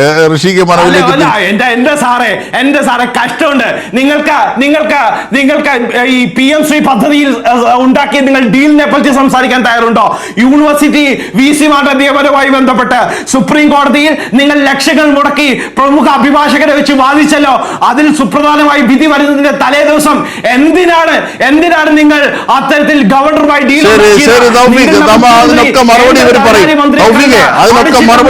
KV തോമസിന്റെ സാന്നിധ്യത്തിൽ എന്താണ് ചർച്ച നടത്തിയത്? കണ്ണടച്ചിലിട്ടാക്കാൻ ശ്രമിച്ചാൽ, കലക്കവെള്ളത്തിൽ മീൻ പിടിക്കാൻ ശ്രമിച്ചാൽ ഏതായാലും ഇതൊന്നും വിലപോകില്ലെന്ന് ആദ്യം മനസ്സിലാക്കിയിട്ട് ഇങ്ങോട്ട് സംസാരിക്കാം, എന്നിട്ട് നമുക്ക് സംസാരിക്കാം. ശരി. ചിറയൻകീഴിലെയും ചടയമംഗലത്തെയും കൊട്ടാരക്കരയിലെയും പറവൂരിലെയും ആലപ്പുഴയിലെയും തൃശ്ശൂരിലെയും ചോദിച്ചപ്പോഴാണ് തൗഫീഖ് ഇങ്ങനെ ചൂടാകുന്നത്. നുസൂർ പറഞ്ഞ കാര്യങ്ങൾ, കോൺഗ്രസ് നേതാവായ നുസൂർ പറഞ്ഞ കാര്യങ്ങൾ പറയുമ്പോഴാണ് ഇങ്ങനെ ചൂടാവുന്നത്. ഹരിയാനയിലും ഒഡീഷയിലും ബീഹാറിലും രാജ്യസഭാ തെരഞ്ഞെടുപ്പിൽ BJP-യെ സഹായിച്ചത് ആരാണ്? അത് കോൺഗ്രസ് MLA-മാരാണ് രാജ്യസഭയിൽ BJP-യെ സഹായിച്ചത് എന്നത് ചോദിക്കുമ്പോഴാണ് തൗഫീഖ് ഇങ്ങനെ ചൂടാകുന്നത്. ശരി തൗഫീഖ്, അവിടെ നിൽക്കൂ. നമുക്ക് PK ഗോവലിലേക്ക് ഒന്ന് പോകാം. ഇതൊക്കെ കേരളത്തിലെ ജനങ്ങൾ വളരെ കൃത്യവും വ്യക്തമായിട്ട് വ്യക്തമായി വീക്ഷിക്കുന്നുണ്ട്. അതാണ് രാഷ്ട്രീയം പറയാൻ കേരളത്തിലെ CPM-ന് ഇല്ലാത്തത് കൊണ്ടാണ്, രാഷ്ട്രീയം പറഞ്ഞാൽ ജയിക്കില്ലെന്ന് ഉറപ്പുള്ളത് കൊണ്ടാണ് കേരളത്തിലെ CPM ഇത്തരത്തിൽ കലക്കവെള്ളത്തിൽ മീൻ പിടിക്കാൻ ശ്രമിക്കുന്നതെന്നുള്ള കാര്യത്തിൽ ഒരു തർക്കത്തിന് സംശയത്തിന്റെ ആവശ്യമില്ല. ഇന്ന് എന്റെ ജില്ലയിൽ ബഹുമാനപ്പെട്ട മുഖ്യമന്ത്രി ഉണ്ടായിരുന്നു. അദ്ദേഹം എന്തൊക്കെയാണ് ഇന്ന് പ്രസംഗിച്ചതെന്നൊക്കെ അജിംഷാദ് 24 മണിക്കൂറും ഇന്ന് അദ്ദേഹത്തിന്റെ പ്രസംഗങ്ങളൊക്കെ കൈരളി TV-യിലൂടെ ലൈവ് പോകുന്ന സാഹചര്യം ഉണ്ടായിരുന്നല്ലോ അജിംഷാദെ. ആ പ്രസംഗം ഒന്ന് എടുത്ത് കേട്ടു നോക്കണം അജിംഷാദ്. ആ പ്രസംഗത്തിൽ അദ്ദേഹം പറഞ്ഞത് ശബരിമല ബാധിക്കില്ല, ശബരിമല ബാധിക്കില്ലെന്നാണ് പറഞ്ഞത്. അതിനോടൊപ്പം തന്നെ അദ്ദേഹം പറഞ്ഞ എന്താ, ആരോഗ്യമന്ത്രിയെ ഏതെല്ലാം തരത്തിൽ വെള്ളപൂശാമോ, ഏതെല്ലാം തരത്തിൽ വൈറ്റ് വാഷ് അടിക്കാമോ അതിനൊക്കെയാണ് ശ്രമം നടത്തിയത്. അതൊക്കെ കേരളത്തിലെ ജനങ്ങൾ കാണുന്നുണ്ട്, മനസ്സിലാക്കുന്നുണ്ട്. കാരണം ഈ 10 വർഷം കൊണ്ട് സമാനതകളില്ലാത്ത ഉമ്മൻചാണ്ടിയുടെ കാലം വരെ 2016 വരെയുള്ള UDFന്റെ ഭരണങ്ങളും ഈ 2016 ശേഷമുള്ള 2 ടേമും നോക്കുമ്പോഴുള്ള വികസനത്തിന്റെ കാര്യം ജനം നോക്കട്ടെ. റോഡിന്റെ കാര്യത്തിൽ, പാലങ്ങളുടെ കാര്യത്തിൽ, ആരോഗ്യ മേഖലയിൽ, കോവിഡിന്റെയും ഓക്കിയുടെയും പ്രളയത്തിന്റെയും സമയത്തൊക്കെ അവർ നോക്കട്ടെ, അവർ വിലയിരുത്തിട്ട് ആര് പറയുന്നതാണ് ശരിയെന്ന്. ശ്രീ പി കെ ഗോപൻ, നിങ്ങൾ കലക്കവെള്ളത്തിൽ മീൻ പിടിക്കുന്നു. എവിടെയാണ് കലങ്ങിയത്, എവിടെയാണ് മീനെന്നറിയില്ല. പക്ഷേ തൗഫീഖ് പറഞ്ഞതിൽ ഒരു കാര്യമുണ്ട്, എന്താണെന്നറിയാമോ? അധികാരത്തിന് വേണ്ടി പോകുന്ന കോൺഗ്രസ്, അപ്പൊ കോൺഗ്രസിലെ നേതൃത്വം ഇത്തരത്തിൽ ഡീലുണ്ടാക്കുന്നതും പോകുന്നതുകൊണ്ട് അത് പാവപ്പെട്ട കോൺഗ്രസ് അണികൾക്കറിയില്ല എന്ന് തൗഫീഖ് പറഞ്ഞിട്ടുണ്ട്. അത് ശരിയാണ്, അണികൾക്കും അഭ്യുദയകാംക്ഷികൾക്കും അറിയില്ല, നേതൃതലത്തിലാണ് ഈ സംഭവം. അത് തൗഫീഖ് പറഞ്ഞതിൽ ഒരു അടിവരയിടേണ്ട കാര്യമാണ്. ശ്രീ പി കെ ഗോപൻ, നിങ്ങൾ കലക്കവെള്ളത്തിൽ മീൻ പിടിക്കുകയാണോ? അജിംഷാ, ഞാൻ ഈ തൗഫീഖിന്റെ ആവേശം കേട്ട് ആസ്വദിക്കുകയായിരുന്നു. അദ്ദേഹം ആദ്യം രാജേന്ദ്രനെ വെച്ച് പ്രതികരിക്കാൻ നോക്കി, ചെക്ക് വെക്കാൻ നോക്കിയതാണ്. അപ്പോ രാജേന്ദ്രന്റെ പ്രശ്നം എടുത്ത് ഉയർത്തി കഴിഞ്ഞപ്പോ അദ്ദേഹം പിന്നെ ഈ കോൺഗ്രസിന്റെ കൺവെൻഷനിൽ പ്രസംഗിക്കുമല്ലോ, ആരൊക്കെ പോട്ടെ, എവിടെ വേണമെങ്കിലും പോകട്ടെ, ഞങ്ങൾ അങ്ങനെ ഇങ്ങനെ അടിച്ച് പൊളിച്ച് എന്നൊക്കെ പറയുമല്ലോ, ആ സാധനം എടുത്ത് വീശാൻ നോക്കി. ഇതെല്ലാം ചെന്ന് തറയ്ക്കുന്ന എവിടാ നോക്കണം. അദ്ദേഹം പറഞ്ഞത് ഒന്ന് PMC ആണ്. ഈ PMC പദ്ധതി ഇന്ത്യ രാജ്യത്ത് ആദ്യമായിട്ട് ഒപ്പിട്ട പ്രതിപക്ഷ സ്റ്റേറ്റ് ഏതാണെന്ന് അറിയാവോ തൗഫീഖ്? അത് കോൺഗ്രസിന്റെ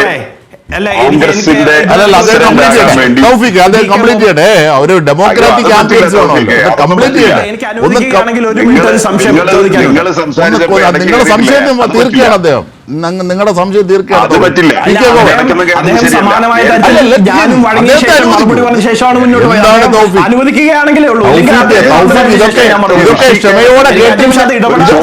ഇതൊക്കെ ക്ഷമയോടെ കേട്ടിരുന്ന് അത് അതിനോട് മറുപടി പറയാം. തൗഫീഖ് വെയിറ്റ് ചെയ്യൂ.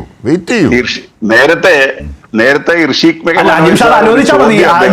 ഇതുപോലെ ക്ഷമയോടെ കേട്ടിരുന്ന ഞാൻ പറയുന്ന മറുപടി മുഴുവനും കേൾക്കണം. ശരി, പി കെ ഗോപൻ കംപ്ലീറ്റ് ചെയ്യും.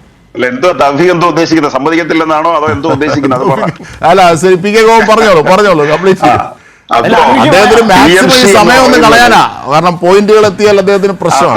അത്രേ ഉള്ളൂ. ഇത് ആളുകൾക്ക് മനസ്സിലാവരുത്. PMC പ്രശ്നമില്ല, നമുക്ക് രാഷ്ട്രീയം സംസാരിക്കാൻ ഞാൻ തയ്യാറാണ്. അതാണ് സംസാരിക്കുന്നത്. പി കെ ഗോപൻ കംപ്ലീറ്റ് ചെയ്യൂ.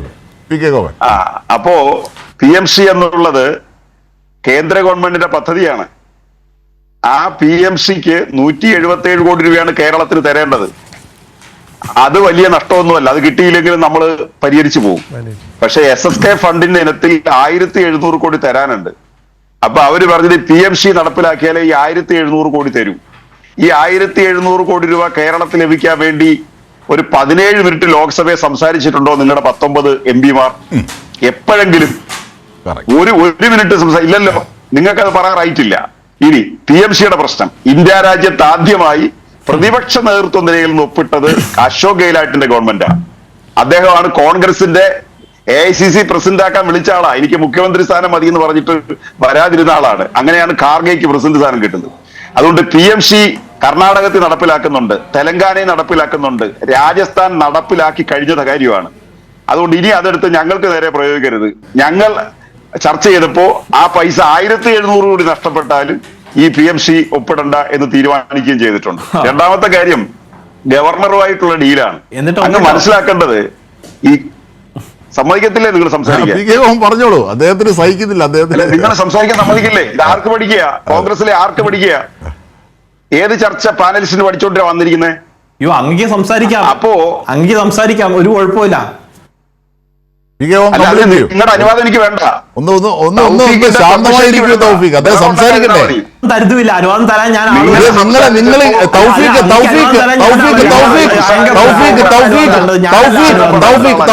തൗഫീഖ് ഇങ്ങനെ ഇടപെട്ടാൽ നിങ്ങളുടെ സമയത്തെല്ലാം നിങ്ങളുടെ വോയിസ് കുറയ്ക്കേണ്ടി വരും, വോളിയം കുറയ്ക്കേണ്ടി വരും. കാരണം എന്താ അറിയോ തൗഫീഖ്? കാരണം അദ്ദേഹത്തിന് നിങ്ങൾ ഇങ്ങനെ ഇടപെട്ട ഫ്ലോ ഒന്നും പോത്തില്ല. അദ്ദേഹം ഒരു പരിണിത പ്രജ്ഞനായ പൊതുപ്രവർത്തകരാണ്. അത് പി കെ ഗോപൻ കംപ്ലീറ്റ് ചെയ്യൂ.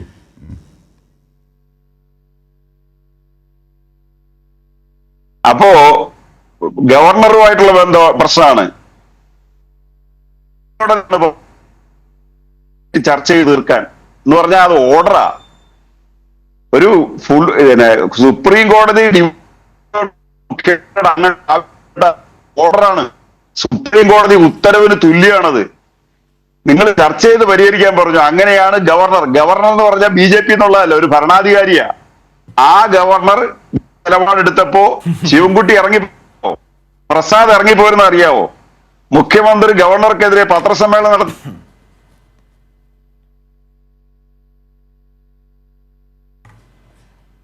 കണ്ടോണം. അങ്ങനെ കോടതി പറഞ്ഞതിന്റെ അടിസ്ഥാനത്തിലാണ് ഗവർണറുമായിട്ട് ചർച്ച നടത്തിയത്.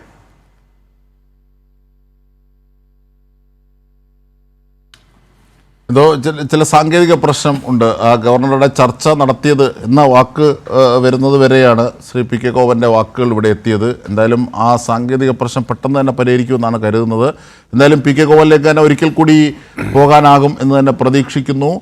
അതിലേക്ക് വരുന്നതിന് മുമ്പ് ഋഷി കെ മനോജ്, അതായത് ഒരു ആരോപണം വസ്തുതകളുടെ അടിസ്ഥാനത്തിൽ ഒരു രാഷ്ട്രീയ യാഥാർത്ഥ്യമായി രംഗത്തെത്തുകയാണ്. അപ്പോൾ സ്വാഭാവിക വികസനം എന്ന രാഷ്ട്രീയ വസ്തുത രംഗത്തെത്തുകയാണ്. കാരണം റോഡുകൾ, പാലങ്ങൾ, ആരോഗ്യ മേഖലയിൽ ആഗോളതലത്തിൽ പോലും ക്രെഡിറ്റ് കിട്ടുന്ന ശരിയായിരിക്കും. ഒറ്റപ്പെട്ട സംഭവങ്ങൾ, ഒരു തുടർച്ച എന്ന നിലയിൽ ഒറ്റപ്പെട്ട സംഭവങ്ങളോ വീഴ്ചകളൊക്കെ ഉണ്ടാകും, അതിനെതിരെ നടപടി സ്വീകരിക്കാം. പക്ഷേ മൊത്തത്തിൽ നാം നോക്കണം, ശിശുമരണ നിരക്കിൻ്റെ കുറവടക്കം അമേരിക്കയുമായാണ് കോമ്പീറ്റ് ചെയ്യുന്നത്. അപ്പോൾ ഇങ്ങനെയൊക്കെയുള്ള ആരോഗ്യ മേഖലയുടേത്, പിന്നീട് വിദ്യാഭ്യാസ മേഖലയിൽ സമാനതകളില്ലാത്ത, കാരണം ഒരു സർക്കാർ സ്കൂൾ എന്ന പഴയ ധാരണ വെച്ച് നമ്മൾ അവിടെ ചെന്ന് കഴിഞ്ഞാൽ ഏതോ പോസ്റ്റ് മോഡേൺ സ്കൂളാണെന്ന് തോന്നിപ്പോവും. ആ രീതിയിലേക്കാണ് ഓരോ ക്ലാസ് മുറികളെ ഒക്കെ കാണേണ്ടത്. കുട്ടികളൊക്കെ കമ്പ്യൂട്ടറുമായി ഇരിക്കുന്നു, സംവദിക്കുന്നു. ഇങ്ങനെ ഏത് സമസ്ത മേഖലയും ഈ 10 വർഷം അടയാളപ്പെടുത്താം. കേരളത്തിൻ്റെ ഏറ്റവും ഒരുപക്ഷെ ഭൂപരിഷ്കരണത്തിന് ശേഷം, അതായത് 57 സർക്കാരിന് ശേഷം, EMS സർക്കാരിന് ശേഷം ഏറ്റവും ഗംഭീരമായി കേരളത്തിൻ്റെ അടിസ്ഥാനത്തെ മാറ്റിയ ഒരു വലിയ വികസനത്തിൻ്റെ പന്ഥാവ് ഈ 2 ടേമിൽ തീർത്തു എന്നത് കക്ഷി രാഷ്ട്രീയത്തിന് അതീതമായി പൊതുവിൽ അംഗീകരിക്കപ്പെടുന്നതാണ്. ഇങ്ങനെയുള്ള വസ്തുതകൾ പറയുമ്പോൾ കേവലം വിവാദങ്ങൾ ഉണ്ടാക്കുക, ഏതെങ്കിലും തരത്തിൽ വൈകാരികമായ മേളം ഉണ്ടാക്കി കടന്നു പോവുക, ഇതാണ് പ്രഖ്യാപനങ്ങളായി കോൺഗ്രസ് ചെയ്യുന്നത്. ഈ പ്രതിപക്ഷ കാലങ്ങളിലൊക്കെയും ഇപ്പോൾ ഈ തെരഞ്ഞെടുപ്പ് മേഖലയിലും ഇതാണ് ഏറ്റവും, ഞാനൊരു മാധ്യമപ്രവർത്തകൻ എന്ന നിലയിലാണ്, ഒരു പൊതു ചോദ്യം എന്ന നിലയിലാണ് ഞാൻ താങ്കളോട്. ഇത് കൃത്യമായ ഒരു അജണ്ടയാണ്. ഇത് കനകോലു അജണ്ടയാണ്. കനകോലു ആരാണെന്ന് നമുക്കറിയാം. ഈ ഇലക്ഷൻ പ്രചാരണത്തെ നിയന്ത്രിക്കുന്ന കനകോലുവിൻ്റെ ഒരു സെല്ലാണ്. ഇവരുടെ ഏറ്റവും വലിയ ഇതെന്ന് പറയുന്നത് യുക്തി ചർച്ച ചെയ്യാൻ പാടില്ല. യുക്തി ചർച്ച ചെയ്താൽ അവിടെ വികസനം ചർച്ച ചെയ്യേണ്ടി വരും. അപ്പം കനകോലു കൊടുത്തിരിക്കുന്ന ഉപദേശം VD സതീശൻ ഉൾപ്പെടെ ഞാൻ മനസ്സിലാക്കിയത്, യുക്തിയെ പറ്റി ഒരു ചർച്ചയും പാടില്ല. യുക്തി ചർച്ച ചെയ്താൽ വികസനം ചർച്ച ചെയ്യും കേരളത്തിൻ്റെ. അപ്പം അത് പിണറായി സർക്കാരിന് അനുകൂലമാകും. അതുകൊണ്ട് ഭക്തി വിശ്വാസത്തെ ഏറ്റെടുക്കുക, വർഗീയതയെ നമ്മൾ ഏറ്റെടുക്കുക, നുണ പറയുക. ഗീബൽസ് ആരായിരുന്നു?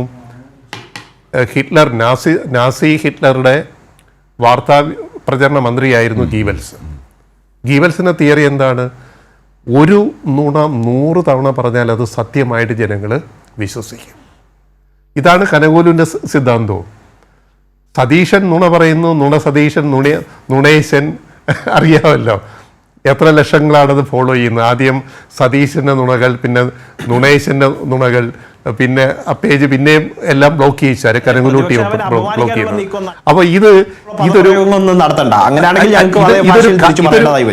കാമ്പയിൻ. അതായത് നുണ പറയുക, യുക്തി പറയരുത്. യുക്തി പറഞ്ഞാൽ കഴിഞ്ഞ 10 വർഷം പിണറായി സർക്കാർ ചെയ്ത കാര്യങ്ങൾ ജനങ്ങൾ ചർച്ച ചെയ്യും. അത് എത്രയും ഒരു വേദിയിലും അത് ചർച്ചയ്ക്ക് കൊണ്ടുവരാൻ പാടില്ല, അത് ഒഴിവാക്കണം. പകരം ഭക്തി, ശബരിമല, വർഗീയത അത് കത്തിച്ചാൽ മാത്രമേ UDFന് ജയിച്ചു വരാൻ പറ്റുള്ളൂ. നമ്മളൊരു കാര്യം മനസ്സിലാക്കണം. അതായത് ഇപ്പം പലതവണ നമ്മൾ LDF കേരളത്തിൽ മുന്നണി ജയിച്ചു വരുന്നു, CPIM നേതൃത്വത്തിൽ. പക്ഷേ ഇപ്പോഴും കേരള സമൂഹം ഇത്തരം ഈ മതവിശ്വാസ ഇത്തരം കാര്യങ്ങളുടെ വിവാദങ്ങളിൽ പെടുന്ന ഒരു സമൂഹമാണ് കേരളം. നമ്മുടെ ഒരു ഇടതുപക്ഷ സമൂഹമാണ് കേരളം എന്നൊന്നും വിശ്വസിക്കാൻ പാടില്ല. ഇത് ഇപ്പോഴും കേരളം ഒരു വലതുപക്ഷ സമൂഹമാണ്. ആ വലതുപക്ഷ സമൂഹത്തിൽ മതേതര മൂല്യങ്ങൾ ഉയർത്തിപ്പിടിച്ചുകൊണ്ട് പിടിച്ചു നിൽക്കുന്ന ഒരു പ്രസ്ഥാനമാണ് ഇടതുപക്ഷം, പ്രത്യേകിച്ച് അതിൻ്റെ നേതൃത്വം നൽകുന്ന CPM. അപ്പം ഈ സമൂഹം ഒരു വലതുപക്ഷ സമൂഹമാണ് കേരളം. അതിനെ പ്രതിരോധിച്ചിട്ടാണോ എപ്പോഴും ഇടതുപക്ഷം മുന്നോട്ട് പോകുന്നത്? അതാണിപ്പോൾ LDF സർക്കാർ, പിണറായി സർക്കാർ ചെയ്തുകൊണ്ടിരിക്കുന്നത്. അപ്പോൾ ഇവർക്ക് യുക്തി വേണ്ട. യുക്തി എന്ന് പറഞ്ഞാൽ ഈ കഴിഞ്ഞ 10 വർഷം നേടിയ വികസന പ്രവർത്തനങ്ങൾ, റോഡ്, പാലം, സ്കൂൾ, അത് മാത്രമല്ല വേറെ ഒത്തിരി കാര്യങ്ങളുണ്ട്. ആരോഗ്യരംഗം, പിന്നെ വിനോദ ഉപാധികൾ, അങ്ങനെ ഒത്തിരി ക്ഷേമ പ്രവർത്തനങ്ങൾ ഒത്തിരിയുണ്ട്. അപ്പോൾ ഇതൊന്നും ചർച്ചയാവാൻ പാടില്ല. ഇത് ചർച്ചയാവരുതെന്നുള്ള ഒരു വലതുപക്ഷ അജണ്ട സെറ്റ് ഇവിടെ ഋഷിക മനോജ് മുമ്പോട്ട് വെച്ചത് നമുക്ക് പരിശോധിച്ചാൽ, അതായത് വികസനവുമായി കേരളത്തിന് പൊതുനന്മയിൽ മുമ്പോട്ട് പോവുക, മതേതരത്വം സംരക്ഷിക്കുക, ഒപ്പം ക്ഷേമ സംബന്ധിയായ കാര്യങ്ങൾ ഉയർത്തിപ്പിടിക്കുക. പക്ഷേ അതിനെ മറ്റ് ചില വിവാദങ്ങൾ, ചില ഫ്രിഞ്ച് എലമെൻറ്റുകളൊക്കെ ഉപയോഗിച്ച് അതിനെ അട്ടിമറിക്കാൻ കേവലം ഇത്തരത്തിൽ പ്രചാരണങ്ങൾ നടത്തി വോട്ട് വസൂലാക്കാനുള്ള ശ്രമമാണ് വലതുപക്ഷം എന്ന നിലയിൽ കോൺഗ്രസ് ചെയ്യുന്നത്. അതിന് ചൂട്ടാവുകയാണ് BJP എന്നുള്ളതാണ് പറഞ്ഞിരുന്നത്. ഞാൻ PK ഗോവനിലേക്ക് വീണ്ടും തിരികെ പോകുന്നു. താങ്കൾക്ക് കംപ്ലീറ്റ് ചെയ്യാൻ അവസരം കിട്ടില്ല. താങ്കൾ പറഞ്ഞതിൽ കേട്ടത് ഗവർണറുമായുള്ള ചർച്ചയിൽ നിന്ന് ഇറങ്ങിപ്പോയ P പ്രസാദിൻ്റെയും V ശിവൻകുട്ടിയുടെയും കാര്യം പറയുന്നത് വരെയാണ് ഞങ്ങൾ കേട്ടത്. അത് തുടർന്നില്ല. ബാക്കി താങ്കൾ കംപ്ലീറ്റ് ചെയ്യാം.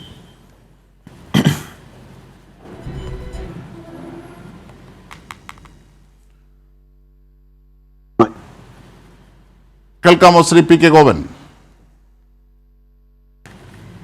നമ്മൾ പറഞ്ഞു വന്നത് ഗവർണറുമായി ബന്ധപ്പെട്ട് ഉയർത്തിയ ഒരു ആരോപണം, അതിൻ്റെ വസ്തുത എന്താണ് എന്നുള്ളതാണ്. ഭരണഘടനാ സ്ഥാപനം എന്ന നിലയിൽ ഗവർണറെ അഡ്രസ്സ് ചെയ്യുമ്പോൾ തന്നെ ഗവർണർ ഉയർത്തുന്ന രാഷ്ട്രീയത്തെ, സംഘപരിവാർ വൽക്കരണത്തെ ഒക്കെ നിശിതമായി എതിർക്കുന്ന ഏക സംസ്ഥാനമായി കേരളം നിൽക്കുകയാണ് ചെയ്യുന്നത്. അപ്പോൾ അത് താങ്കൾ വിശദീകരിച്ച് വരികയായിരുന്നു. ആ ഒരു ഘട്ടത്തിൽ ആണ് അത് എന്തോ സാങ്കേതിക പ്രശ്നം പിണഞ്ഞത്. ഞാൻ തിരിച്ചെത്താം, PK ഗോവനിലേക്ക് ഞാൻ തിരിച്ചെത്താം. ശ്രീ തൗഫീഖിലേക്ക്. തൗഫീഖ്, ഇങ്ങനെ യുക്തിരഹിതമായ ആരോപണങ്ങൾ ഉന്നയിച്ച് വൈകാരികത ഇളക്കി വിട്ട് വോട്ട് നേടാം എന്ന ഒരു താൽക്കാലിക ശാന്തിക്ക് വേണ്ടി നിങ്ങൾ പ്രവർത്തിക്കുമ്പോൾ കേരളത്തിൻ്റെ സമഗ്രമായ ഭാവിയാണ് നിഷ്പ്രഭമായി പോകുന്നത്. അതാണ് ഇവിടെ ആശങ്കപ്പെടുത്തുന്നത്. അപ്പോൾ ഒരു നന്മയെ ഒരു തിന്മ കൊണ്ട് എതിർക്കാം എന്നാണ് നിങ്ങളുടെ രാഷ്ട്രീയ അജണ്ട സൂചിപ്പിക്കുന്നത്. ഇതാണ് ഇവിടെ നിരീക്ഷിച്ചത്. താങ്കൾക്ക് മറുപടി പറയാം. അല്ല അജിംഷാദേ, ഏതായാലും ഈ സഖാക്കന്മാരെല്ലാം വിശുദ്ധന്മാരും അവർ എന്ത് ചെയ്താലും, അല്ലെങ്കിൽ CPM-ന്റെ നേതാക്കന്മാർ, പിണറായി വിജയൻ കാരണഭൂതൻ, എന്ത് കാണിച്ചാലും അതൊക്കെ ശരിയായതും വിശുദ്ധ പ്രവർത്തനവും നീതീകരിക്കാവുന്ന കാര്യവും, അതിനപ്പുറത്തേക്ക് കോൺഗ്രസ് നേതാക്കൾ ചെയ്യുന്നതെല്ലാം കേരളത്തിന് വിരുദ്ധമായ കാര്യങ്ങളും ജനവിരുദ്ധമായ കാര്യങ്ങളും ഒക്കെയാണ് എന്ന് ചിത്രീകരിക്കാനുള്ള വല്ലാത്ത പാടുപെടൽ.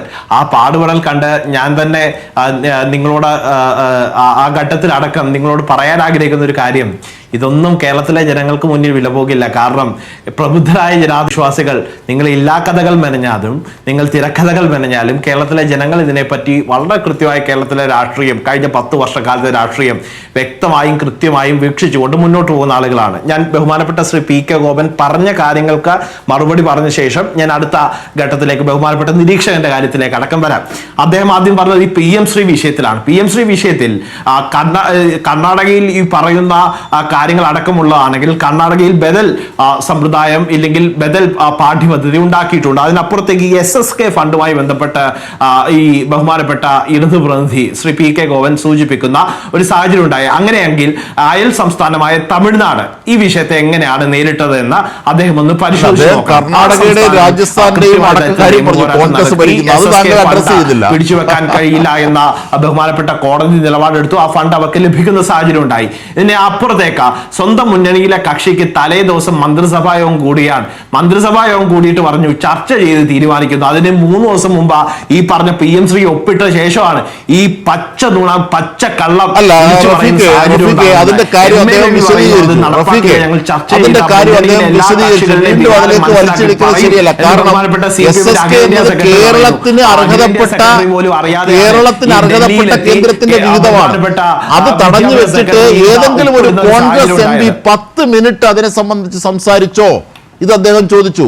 കോൺഗ്രസിന്റെ കർണാടകയും രാജസ്ഥാൻ അശോക് ഗെഹ്ലോട്ടും അടക്കം ഇത്തരത്തിൽ PMCയിൽ ഒപ്പിട്ട കാര്യം, കോൺഗ്രസ് സംസ്ഥാനങ്ങൾ ഒപ്പിട്ട കാര്യം അദ്ദേഹം ചോദിച്ചു. അതിനുള്ള മറുപടി ഉണ്ടോ തൗഫീഖ്? കേരളത്തിൽ ഭരിക്കുന്നത് അങ്ങനെയെങ്കിൽ ബഹുമാനപ്പെട്ട ഈ ബഹുമാനപ്പെട്ട ശ്രീ രാധാകൃഷ്ണനും ഒപ്പം തന്നെ K രാധാകൃഷ്ണനും ഒപ്പം തന്നെ ഈ A റഹീം അടക്കമുള്ള ആളുകൾ ഏത് തരത്തിൽ പ്രസംഗിച്ചു എന്ന് അറിയാനും ആഗ്രഹമുണ്ട്.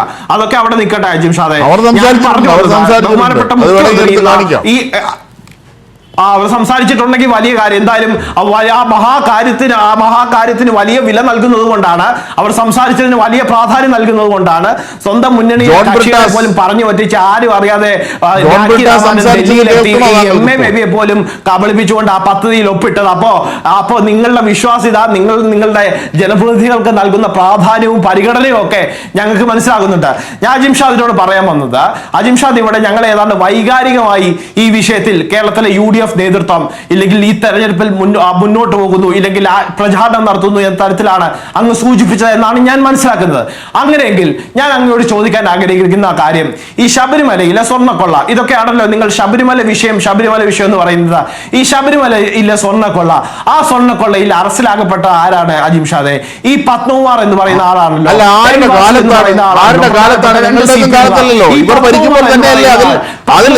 ക്രൈം നടന്നിട്ടുണ്ടെങ്കിൽ അത് അഡ്രസ് ചെയ്ത് കൊണ്ടുവന്ന് നിയമത്തിന് മുന്നിൽ അവരിലേക്ക് എത്തിച്ചത് ഈ സർക്കാരിന്റെ കാലത്താണല്ലോ, നിങ്ങളുടെ കാലത്തല്ലല്ലോ. നിങ്ങളുടെ കാലത്ത് പാത്രം അഴിമതി അടക്കം ഈ VS ബഹുമാന സഹോദരന്റെ കാര്യം പറഞ്ഞില്ലേ, അതടക്കമില്ലേ?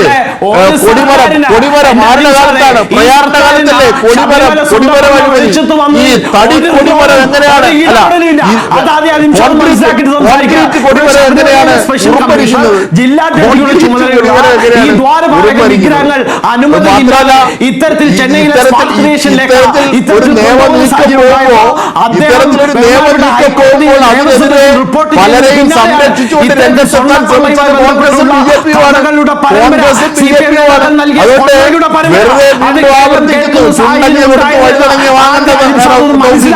എന്നിട്ട് സംസാരിക്കാം. ഈ ശബരിമല സ്വർണ്ണക്കൊള്ളയിൽ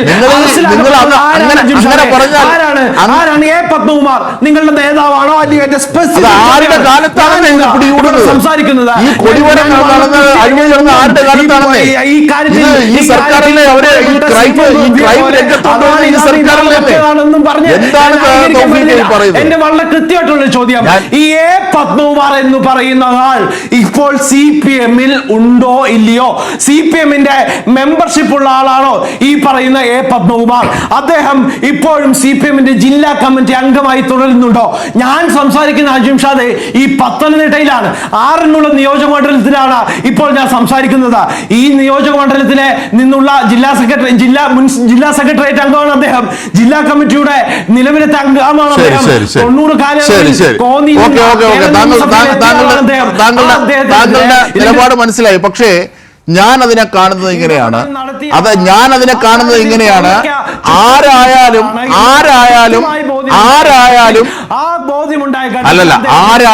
എന്ത് നടപടിയാണ് സ്വീകരിച്ചതെന്ന് അറിയാൻ ആഗ്രഹമുണ്ട്. ഞാൻ അതിനെ കാണുന്നത്, ഞാൻ PK ഗോവലിലേക്ക് പോവുകയാണ്. ഞാൻ അതിനെ കാണുന്നത് ഇങ്ങനെയാണ്, ആരായാലും ഈ ഒരു ക്രൈം നടന്നപ്പോൾ നിഷ്പക്ഷമായി നിലപാടെടുത്തത് പിണറായി സർക്കാരാണ്. അതാണ് അവർക്കുള്ള കുതിരപ്പവൻ. ഞാൻ തിരിച്ചെത്താം. ശ്രീ PK ഗോവൻ, താങ്കൾക്ക് കംപ്ലീറ്റ് ചെയ്യാം. കാരണം ഗവർണറുടെ കാര്യം അദ്ദേഹത്തിന്റെ സമയമാണ്. PK ഗോവൻ, ശ്രീ തൗഫീഖ്, ഞാൻ പറയുന്ന കാര്യം അജിംഷാദ് ഒന്ന് കേൾക്കാം.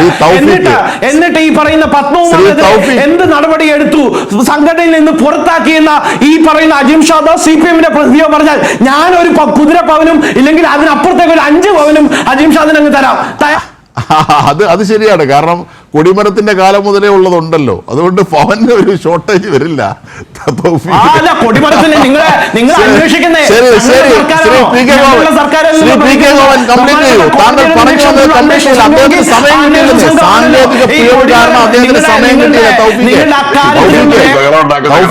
തൗഫീഖ് ബഹളം ഉണ്ടാക്കല്ലേ. കാരണം അദ്ദേഹത്തിന് സാങ്കേതിക പിഴവ്. പറയൂ PK ഗോവൻ. അപ്പൊ അല്ല, അദ്ദേഹത്തിന്റെ ഈ ടേബില് പറഞ്ഞതും ഞാൻ കേട്ടില്ല കേട്ടോ. ആദ്യം പറഞ്ഞത് മാത്രമേ എന്റെ മുമ്പിൽ ഉള്ളൂ. ഒന്ന് ബ്രീഫ് ചെയ്തേക്കാം. അദ്ദേഹം ഈ ശബരിമലയുമായി ബന്ധപ്പെട്ട് പത്മകുമാറിന്റെ കാര്യമൊക്കെയാണ് അദ്ദേഹം പറയുന്നത്. കേട്ട് ശീലിച്ച കാര്യങ്ങളാണ്. അപ്പോ താങ്കൾ പറഞ്ഞു വന്നത് ഗവർണർ വരെയുള്ള കാര്യമാണ്. ഞാൻ പറഞ്ഞത് അപ്പൊ ഞാൻ പറഞ്ഞത് ഗവർണറുമായി ബന്ധപ്പെട്ട പ്രശ്നമാണ്. ഇനി അദ്ദേഹം ഇടയ്ക്ക് ചോദിക്കുന്ന കേട്ടു, തമിഴ്നാടിന്റെ കാര്യം എടുത്തിട്ടു. ഇതങ്ങ് കർണാടകത്തിൽ പറഞ്ഞു കൊടുത്താൽ പോരെ, അല്ലെങ്കിൽ തെലങ്കാനയ്ക്ക് പറഞ്ഞു കൊടുത്താൽ പോരെ? ഇപ്പൊ അവിടെ രണ്ടിടവും നിങ്ങളുണ്ടല്ലോ, രാജസ്ഥാനിലല്ലേ ഇല്ലാത്ത. അപ്പൊ തമിഴ്നാട്ടുകാർ PMC ഒപ്പിട്ടില്ല. അതുകൊണ്ട് നമ്മുടെ കോൺഗ്രസ് പാർട്ടിയുടെ ഗവൺമെന്റിനെ കുറിച്ച് പറയാം നിങ്ങള്. തമിഴ്നാട്ടിന്റെ മറ്റ് സ്റ്റേറ്റിന്റെ അവിടെ ഇരിക്കട്ടെ, കോൺഗ്രസ് പാർട്ടി ഗവൺമെന്റ് PMC തുടരുന്നുണ്ടോ ഇല്ലയോ? അവര് പിന്മാറിയിട്ടില്ല, അവരത് തുടരുകയാണ്. അവര് പറയുന്നത് ഞങ്ങൾ അങ്ങനെയൊക്കെ ചീത്ത ആളുകളാണ്, ഞങ്ങളെ അങ്ങനെ നിങ്ങൾ നോക്കി നന്നാക്കണ്ട, നിങ്ങൾ ശരിയായ മതി. ഈ വർത്താനാണ് അവർ പറഞ്ഞുകൊണ്ടിരിക്കുന്നത്. ഇനി വേറൊരു അപകടകരമായ സംഭവം കഴിഞ്ഞ ദിവസങ്ങളുണ്ടായി. അത് അജിം ഷാ ഇടയ്ക്ക് ആ പ്രശ്നം എടുത്തിട്ടു. രാജസ്ഥാൻ ബീഹാർ, ഒഡീഷ തുടങ്ങിയിട്ടുള്ള സ്റ്റേറ്റുകൾ, ബീഹാർ, ആ സ്റ്റേറ്റുകളിൽ നിന്ന് ഹരിയാന 11 MLA-മാർ BJPക്ക് അനുകൂലമായിട്ട് വോട്ട് ചെയ്തു. അത് ഹരിയാനയിലെ 4 പേർ വോട്ടെടുപ്പിൽ നിന്ന് സ്വയം അസാധുവാക്കി. അതായത് കോൺഗ്രസിന്റെ MLA-മാർക്ക് രാജ്യസഭ മെമ്പറെ തെരഞ്ഞെടുക്കാനുള്ള അറിവില്ലായ്മയുടെ ഭാഗമായിട്ട് അവർ അസാധുവാക്കി. കാരണം കേരള അസംബ്ലിക്കകത്ത് ദേവസ്വം ബോർഡിൽ എത്ര പ്രാവശ്യം ദേവസ്വം മന്ത്രി ആ ബോർഡ് യോഗത്തിൽ പങ്കെടുത്തെന്ന് ചോദ്യം ചോദിച്ചത് കോൺഗ്രസിന്റെ MLA-മാരാ. എനിക്ക് ആ മണ്ടത്തരം മനസ്സിലാവും. പക്ഷെ ഈ പാർലമെന്ററി പാർട്ടി എന്നൊരു സംവിധാനമില്ലേ, ആ സംവിധാനത്തിനകത്ത് ദേവസ്വം ബോർഡ് മന്ത്രിക്ക്, ദേവസ്വം വകുപ്പ് ബോർഡ് മന്ത്രിയല്ല, ദേവസ്വം വകുപ്പ് മന്ത്രിക്ക് ദേവസ്വം ബോർഡിൽ പങ്കെടുക്കാനുള്ള അധികാരമില്ലെന്ന് പോലും അറിയാൻ വയ്യാത്തവരാണ് കോൺഗ്രസിന്റെ MLA-മാരെന്നുള്ളത് അവർ പരിശോധിച്ചാൽ മതി. അതിരിക്കട്ടെ. അപ്പൊ ഞാൻ പറഞ്ഞു വന്നത്, ഈ 11 MLA-മാർ നടത്തിയപ്പോ BJPക്ക് അനുകൂലമായിട്ട് വോട്ട് ചെയ്തപ്പോ ഉണ്ടായ പ്രശ്നം എന്താ? ഡീൽ എന്ന് പറയുന്ന അതാ. കാരണം അത് 1 കോടിക്കും 10 കോടിക്കും 100 കോടിക്കും തീരുന്ന ഡീലല്ല. രാജ്യസഭയിൽ സിംഗിൾ മെജോറിറ്റി ഉണ്ടാക്കി കൊടുക്കുകയാണ് BJPക്ക്. ഇന്ത്യൻ ഭരണഘടനയ്ക്കകത്ത് കയറി അള്ളിപ്പറിക്കണമെങ്കിൽ BJPക്ക് രാജ്യസഭയിലെ ഭൂരിപക്ഷം കൂടി കിട്ടണം. ആ രാജ്യസഭയിലെ ഭൂരിപക്ഷം ഉണ്ടാക്കി കൊടുക്കാൻ ആദ്യം പ്രവർത്തിച്ച ആളിന്റെ പേര് KC വേണുഗോപാൽ എന്നാ. അദ്ദേഹമാണ്, KC വേണുഗോപാലാണ് രാജസ്ഥാൻ പാർലമെന്റ് അംഗം. ഇല്ല, അവസരം ഇല്ല. ഇപ്പൊ ഞാൻ സംസാരിച്ചോണ്ടിരിക്കുക. ആ മിടുക്കൊന്നും കാണിക്കണ്ട കയറി. അല്ല, ആ മിടുക്കൊന്നും കാണിക്കണ്ട. കുറെ നേരമായി തുടങ്ങി.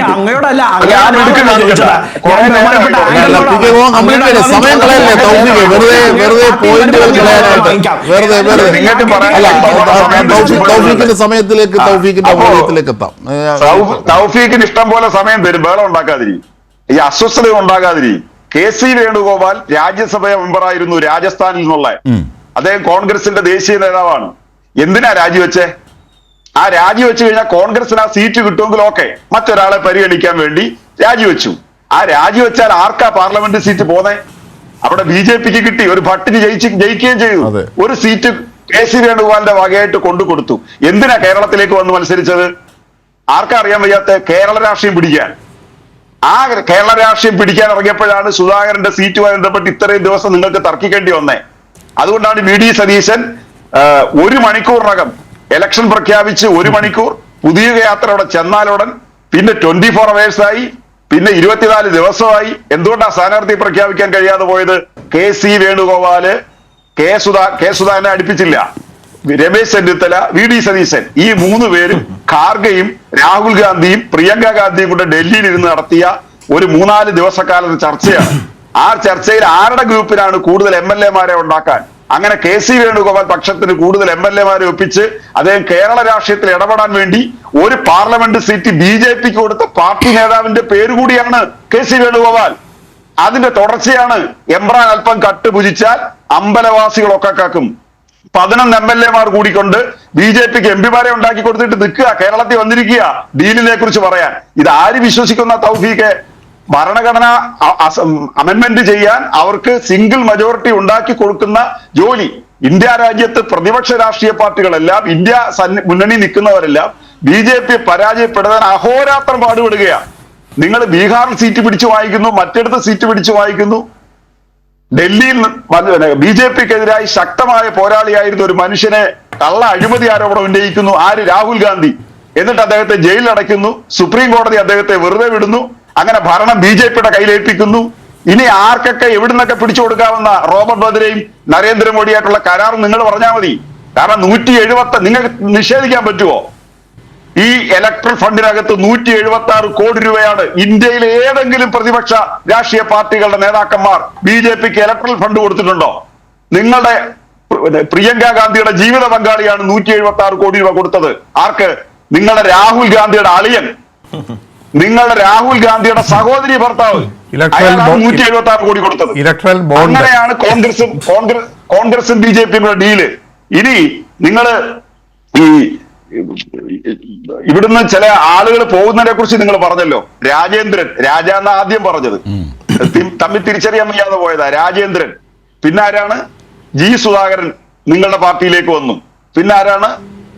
ആയിഷ പോറ്റി. എന്റെ തൗഫീഖ്, ലോക കമ്മ്യൂണിസ്റ്റ് പ്രസ്ഥാനത്തിന്റെയോ രാഷ്ട്രീയ പ്രസ്ഥാനത്തിന്റെയോ ചരിത്രത്തിൽ എനിക്ക് സഞ്ചരിക്കാൻ കാറ് തരാത്തോണ്ട് ഞാൻ ഒരു പാർട്ടി ഉപേക്ഷിക്കുന്നു ആരെങ്കിലും പറഞ്ഞിട്ടുണ്ടോ? നിങ്ങൾ ആരെയാ പിടിച്ചു നിർത്തിയിരിക്കുന്നേ? നിങ്ങൾ ബീക്കൺ ലൈറ്റുള്ള കാറ് കൊടുത്തില്ലെങ്കിൽ നിങ്ങളിൽ നിന്നും അവര് പോകും. ഇവിടെ ത്യാഗതനരായ പ്രവർത്തകർ സംഘടിപ്പിച്ച ഒരു പാർട്ടിക്കകത്ത് നിന്നുകൊണ്ട് പറയുക, എനിക്ക് 4 പ്രാവശ്യം ഞാൻ MLA ആയി, 2 പ്രാവശ്യം MLA ആയി, ഞാൻ ജില്ലാ പഞ്ചായത്ത് പ്രസിഡന്റായി, ഇപ്പൊ എനിക്ക് ബസ്സിൽ കയറി നടക്കാൻ വയ്യ, ഞാൻ ഒരു കാറ് മാത്രമേ ചോദിച്ചുള്ളവരോട്, അത് തരാത്തോണ്ട് ഞാൻ നിങ്ങളുടെ കൂടെ വരികയാ. മറ്റൊരാളിന്റെ സമീപനം എന്താ? 75 വയസ്സ് കഴിഞ്ഞു, 4 പ്രാവശ്യം MLA ആയി, മന്ത്രിയായി, സകലതും കൊടുത്തു കഴിഞ്ഞപ്പോ മരിക്കുന്നത് വരെ തരണം. അതിന് അദ്ദേഹം പറയുകയാണ്, ലെനിൻ മരിക്കുന്നത് വരെ അവിടെ ഭാരവാഹിയായിരുന്നു. ലെനിൻ 7 വർഷമായിരുന്നേ. മരിക്കുന്നത് വരെ എനിക്ക് തരണം, മരിക്കുന്നത് വരെ തന്നില്ലെങ്കിൽ അത് അൺമാർക്സിയനാണ്. അദ്ദേഹം ഉപയോഗിച്ച വാക്കാണ്, അൺമാർക്സിയനാണ്. ലെനിൻ മരിക്കുന്നവരെ ഇരിക്കാൻ കാരണം ലെനിൻ 50 വയസ്സ് കഴിഞ്ഞാൽ മരിച്ച ആളാ. അദ്ദേഹം 7 വർഷം ഇരുന്നിട്ടുള്ളൂ. അത് കമ്മ്യൂണിസ്റ്റ് പാർട്ടി മാത്രം ഭരിക്കുന്ന രാജ്യം കൂടിയാണത്. ഇവിടെ 2 പ്രാവശ്യവും 3 പ്രാവശ്യവും മത്സരിച്ചവരെ മാറ്റി നിർത്തുകയും 75 വയസ്സ് കഴിഞ്ഞവരെ മാറ്റി നിർത്തുകയും 3 തവണയിൽ കൂടുതൽ പാർട്ടി ജില്ലാ സെക്രട്ടറിമാരും ഏരിയ സെക്രട്ടറിമാരും LC സെക്രട്ടറിമാരും സംസ്ഥാന സെക്രട്ടറിമാരും ജനറൽ സെക്രട്ടറിയും ആയിരിക്കണ്ടാൻ തീരുമാനിക്കുകയും ചെയ്തൊരു പാർട്ടിക്കകത്ത് നിന്നുണ്ടായി പറയാം. അദ്ദേഹത്തെ നിങ്ങൾ എടുത്തോണ്ട് പോയേക്കുന്നേ. BJPയിലേക്ക് CPM-ന്റെ പോയെന്ന് പറയാൻ നിങ്ങൾക്ക് ഒരു കൈയിലെ 5 വിരൽ എണ്ണാൻ പറ്റത്തില്ല. പക്ഷേ 2 കൈയിലെ 10 വിരലും 2 കാലിലെ 10 വിരലും അയലത്തുകാരന്റെ വിരലും കൂടെ എടുത്താൽ പോലും നിങ്ങളുടെ പാർട്ടിയിൽ നിന്ന് പോയിട്ടുള്ള MP-മാരെയും MLA-മാരെയും മുഖ്യമന്ത്രിമാരെയും 3 സംസ്ഥാനത്തിന്റെ മുഖ്യമന്ത്രിയായിരുന്ന ആളാ ND തിവാരി, 3 സ്റ്റേറ്റിന്റെ. സാക്ഷാൽ K. കരുണാകരനേക്കാൾ വലിയ നേതാവ്. അതുപോലെ കേരളത്തിലെ 7 മുഖ്യമന്ത്രിമാർ. കേരളത്തിലെ അനിൽ ആന്റണിയെയും പത്മജ വേണുഗോപാലിനെയും ഉമ്മൻചാണ്ടിയുടെ മരുമകനെയും KPCC പ്രസിഡന്റ് സഹോദരനെയും ഒക്കെ BJPക്ക് കൊടുത്ത ഒരു പാർട്ടിയുടെ പ്രവർത്തകൻ വന്നിരുന്ന് പറയുക എസ് രാജേന്ദ്രൻ പോയെന്ന്. നാണോ മാനോ ഒക്കെ വേണ്ട ഇങ്ങനെ ഒരു കാര്യം ഉന്നയിക്കാൻ. ഇത്രയും ആളുകളെ കൊലയ്ക്ക് കൊണ്ട് കൊടുത്തിട്ട്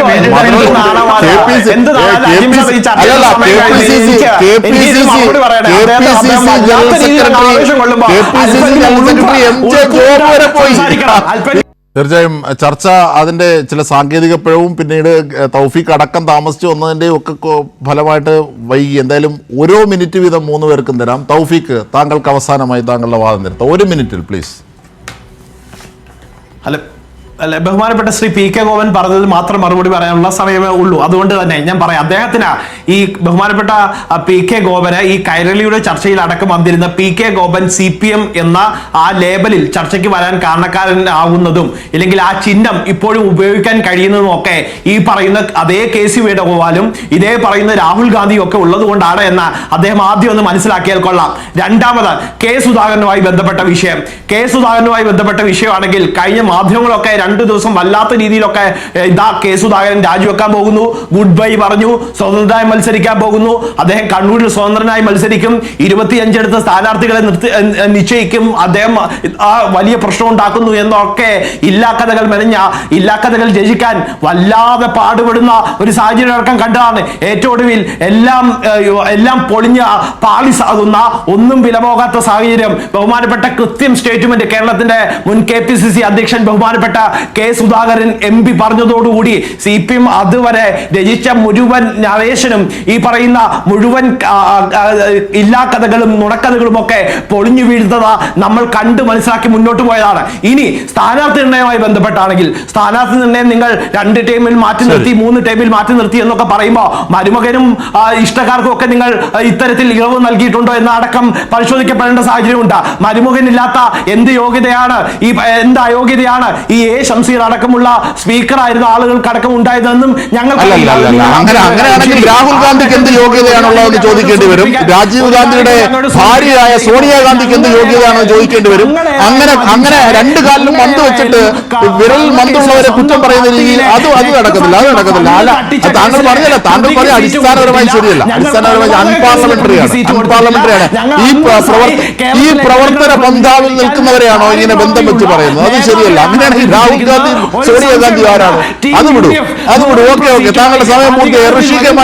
ഋഷിക മനോജ് PK ഗോവൻ ചോദിച്ചത് അല്ലല്ല തൗഫീഖ് പ്ലീസ് താങ്കൾ നിർത്തൂ, ഇത് സമയം കഴിഞ്ഞു. അതായത് ഋഷിക മനോജ് PK ഗോവൻ ചോദിച്ചത് രാഹുൽ ഗാന്ധി വഞ്ചകനെന്ന് വിളിച്ച BJP ആയ കേന്ദ്ര സഹമന്ത്രി ജയിക്കാൻ സാഹചര്യം രാജ്യസഭയിൽ ഉണ്ടാക്കി കൊടുത്തത് ഈ ഇദ്ദേഹം KC വേണുഗോപാൽ മാറിയത് കൊണ്ടാണ്. പിന്നീട് അത് മാത്രമല്ല, ഗൗരവ് കുമാർ എന്ന് പറയുന്നത് മഹിളാ കോൺഗ്രസ് നേതാവിന്റെ ഭർത്താവ് തന്നെയാണ് KC വേണുഗോപാലും കൊടിക്കുന്നിൽ സുരേഷും പ്രിയങ്ക ഗാന്ധിയും ഒക്കെ പൈസ വാങ്ങിയെന്ന് പറയുന്നത്. ഇതൊക്കെയാണ് അദ്ദേഹം ചോദിച്ചത്. അപ്പോൾ പറയുമ്പോൾ അരി എത്രയെന്ന് ചോദിക്കുമ്പോൾ പയറിനെ കുറിച്ച് പോലും അല്ല, ബിസ്ക്കറ്റിനെ കുറിച്ചാണ് പറയുന്നത്. തൗഫീഖ് നമുക്ക് കംപ്ലീറ്റ് ചെയ്യാം. അല്ല, തൗഫീഖ് ഇത്ര വിവശനാവുന്ന എന്തിനാണ്? KC വേണുഗോപാൽ രാജ്യസഭ സീറ്റ് ഒഴിഞ്ഞിട്ട് ആർക്കാ ഗുണം കിട്ടിയത്? BJPക്ക് അല്ലേ? ഇപ്പോൾ ഈ കൊട്ടാരക്കരയിൽ പിന്നെ രശ്മി കഴിഞ്ഞ തവണ UDF സ്ഥാനാർത്ഥി ഇപ്പോൾ എവിടെ പോയി? BJP സ്ഥാനാർത്ഥിയായി. അത് ചോദിക്കുമ്പോൾ തൗഫീഖിന് എന്താ ഈ വികാരം വരുന്നത്? ഇത് പറയാൻ ഒത്തിരി ഉണ്ട്, സമയം പരിമിതി കൊണ്ട്. തീർച്ചയായും. അപ്പോൾ നിങ്ങൾക്കിത് പറയാൻ നിങ്ങൾക്ക് എന്തെങ്കിലും യോഗ്യതയുണ്ടോ? UDFനും കോൺഗ്രസിനും എന്തെങ്കിലും യോഗ്യതയുണ്ടോ? പറയാനാണെങ്കിൽ ഒത്തിരി ഉണ്ട്. അതിലെല്ലാം ഉണ്ട്. ശ്രീ പി കെ ഗോവൻ അരമിനിറ്റും ഉണ്ട്. അതായത് ഇത്തരം നിങ്ങൾ ഈ ഉയർത്തിയ ഈ വലിയ വികസനമൊക്കെ ഇങ്ങനെ വിവാദങ്ങളിൽ ജനങ്ങളെ സ്കാറ്റർ ചെയ്യാൻ പറ്റുമെന്ന് കരുതുന്നുണ്ടോ? എങ്ങനെയാണ് തെരഞ്ഞെടുപ്പിൽ രംഗത്ത്? ഒന്ന് രണ്ട് ദിവസം കൂടി ഈ ന്യായമൊക്കെ അവർ പറഞ്ഞു നിൽക്കും. കേരളത്തിൽ വികസനം തന്നെ ഞങ്ങൾ ചർച്ച ചെയ്യാൻ ഇറങ്ങുകയാണ്. ആ വികസനം തന്നെ ആയിരിക്കും. കേരള ജനതയ്ക്കൊന്നും ഇതൊരു പ്രശ്നമല്ല. കേരള ജനതയ്ക്ക് ഈ സതീശൻ പറയുന്ന നുണകൾ ഇനിയൊന്നും അവർ കേട്ട് വിശ്വസിക്കില്ല. അവർക്കറിയാം മൈനോറിറ്റിയെ സംരക്ഷിച്ചുകൊണ്ട് ഈ രാജ്യത്ത് ഡൽഹിയിൽ മൈനോറിറ്റിയുടെ കുടിലുകളെല്ലാം പൊളിച്ചടുക്കിയപ്പോ അവിടെ ചെല്ലാൻ രാഹുൽ ഗാന്ധി ഇല്ലായിരുന്നു. ബൈക്ക് ഓടിച്ചു പോവുമായിരുന്നു. അവിടെ ജർമ്മനി പോയിട്ട് 35 ലക്ഷം രൂപയുടെ ബൈക്ക് ഓടിച്ച് നടത്തിയത്. അവിടെ ഒരു വൃന്ദാകാരറ്റ് എന്ന് പറയുന്ന CPIM-ന്റെ കൊടി പിടിക്കുന്ന ഒരു വനിത അതിന്റെ മുമ്പിൽ പോയിരുന്നത്. അതുകൊണ്ട് ഈ രാജ്യത്തെ മൈനോറിറ്റിയെ സംരക്ഷിക്കുന്ന ആരാണെന്ന് അവർക്കറിയാം. അതുകൊണ്ട് കേരളത്തില് രാഹുൽ ഗാന്ധി ഒരു പ്രാവശ്യം ഈ പാർലമെന്റ് ഇലക്ഷൻ ഒരു സഹായം അവർ ചെയ്തു കൊടുത്തതിന്റെ പേരിൽ കേരളത്തിലെ മൈനോറിറ്റിയുടെ വോട്ടെല്ലാം പിടിക്കാവുന്ന കനകോല് പറഞ്ഞു കൊടുത്തതിന്റെ ഒരു സിദ്ധാന്തം കൊണ്ട് ഇറങ്ങിയിരിക്കുക. ഇത് ഞങ്ങൾ പൊളിച്ചെടുക്കും. ഈ കേരളം മെയ് മാസം 4-ാം തീയതി വോട്ടെണ്ണുമ്പോൾ അത് മനസ്സിലാവും. എവിടെയാണ് മൂന്നാം ഇടതുപക്ഷ മുന്നണി ഭരണം വരുന്നതിന്റെ ഒരു ചിത്രം മനസ്സിലാവും. അപ്പൊ തൗഫീഖിന്റെ ഒക്കെ ആവേശം കെട്ടടങ്ങിപ്പോകും. ശരി, തീർച്ചയായും വ്യക്തമാണ്. എന്തായാലും തെരഞ്ഞെടുപ്പ് രംഗം കൊഴുക്കട്ടെ. യഥാർത്ഥ നാടിന്റെ ശത്രുക്കളെയും മിത്രങ്ങളെയും ആരെന്ന് ജനങ്ങൾക്ക് വ്യക്തമായി അറിയാം. എന്തൊക്കെ പ്രചരണങ്ങൾ അഴിച്ചുവിട്ടാലും എന്തായാലും അതൊക്കെ നമുക്ക് കാത്തിരുന്ന് തന്നെ കാണാം. മെയ് 4 വരെ. എന്തായാലും ചർച്ചയിൽ പങ്കെടുത്തവർക്കൊക്കെ നന്ദി.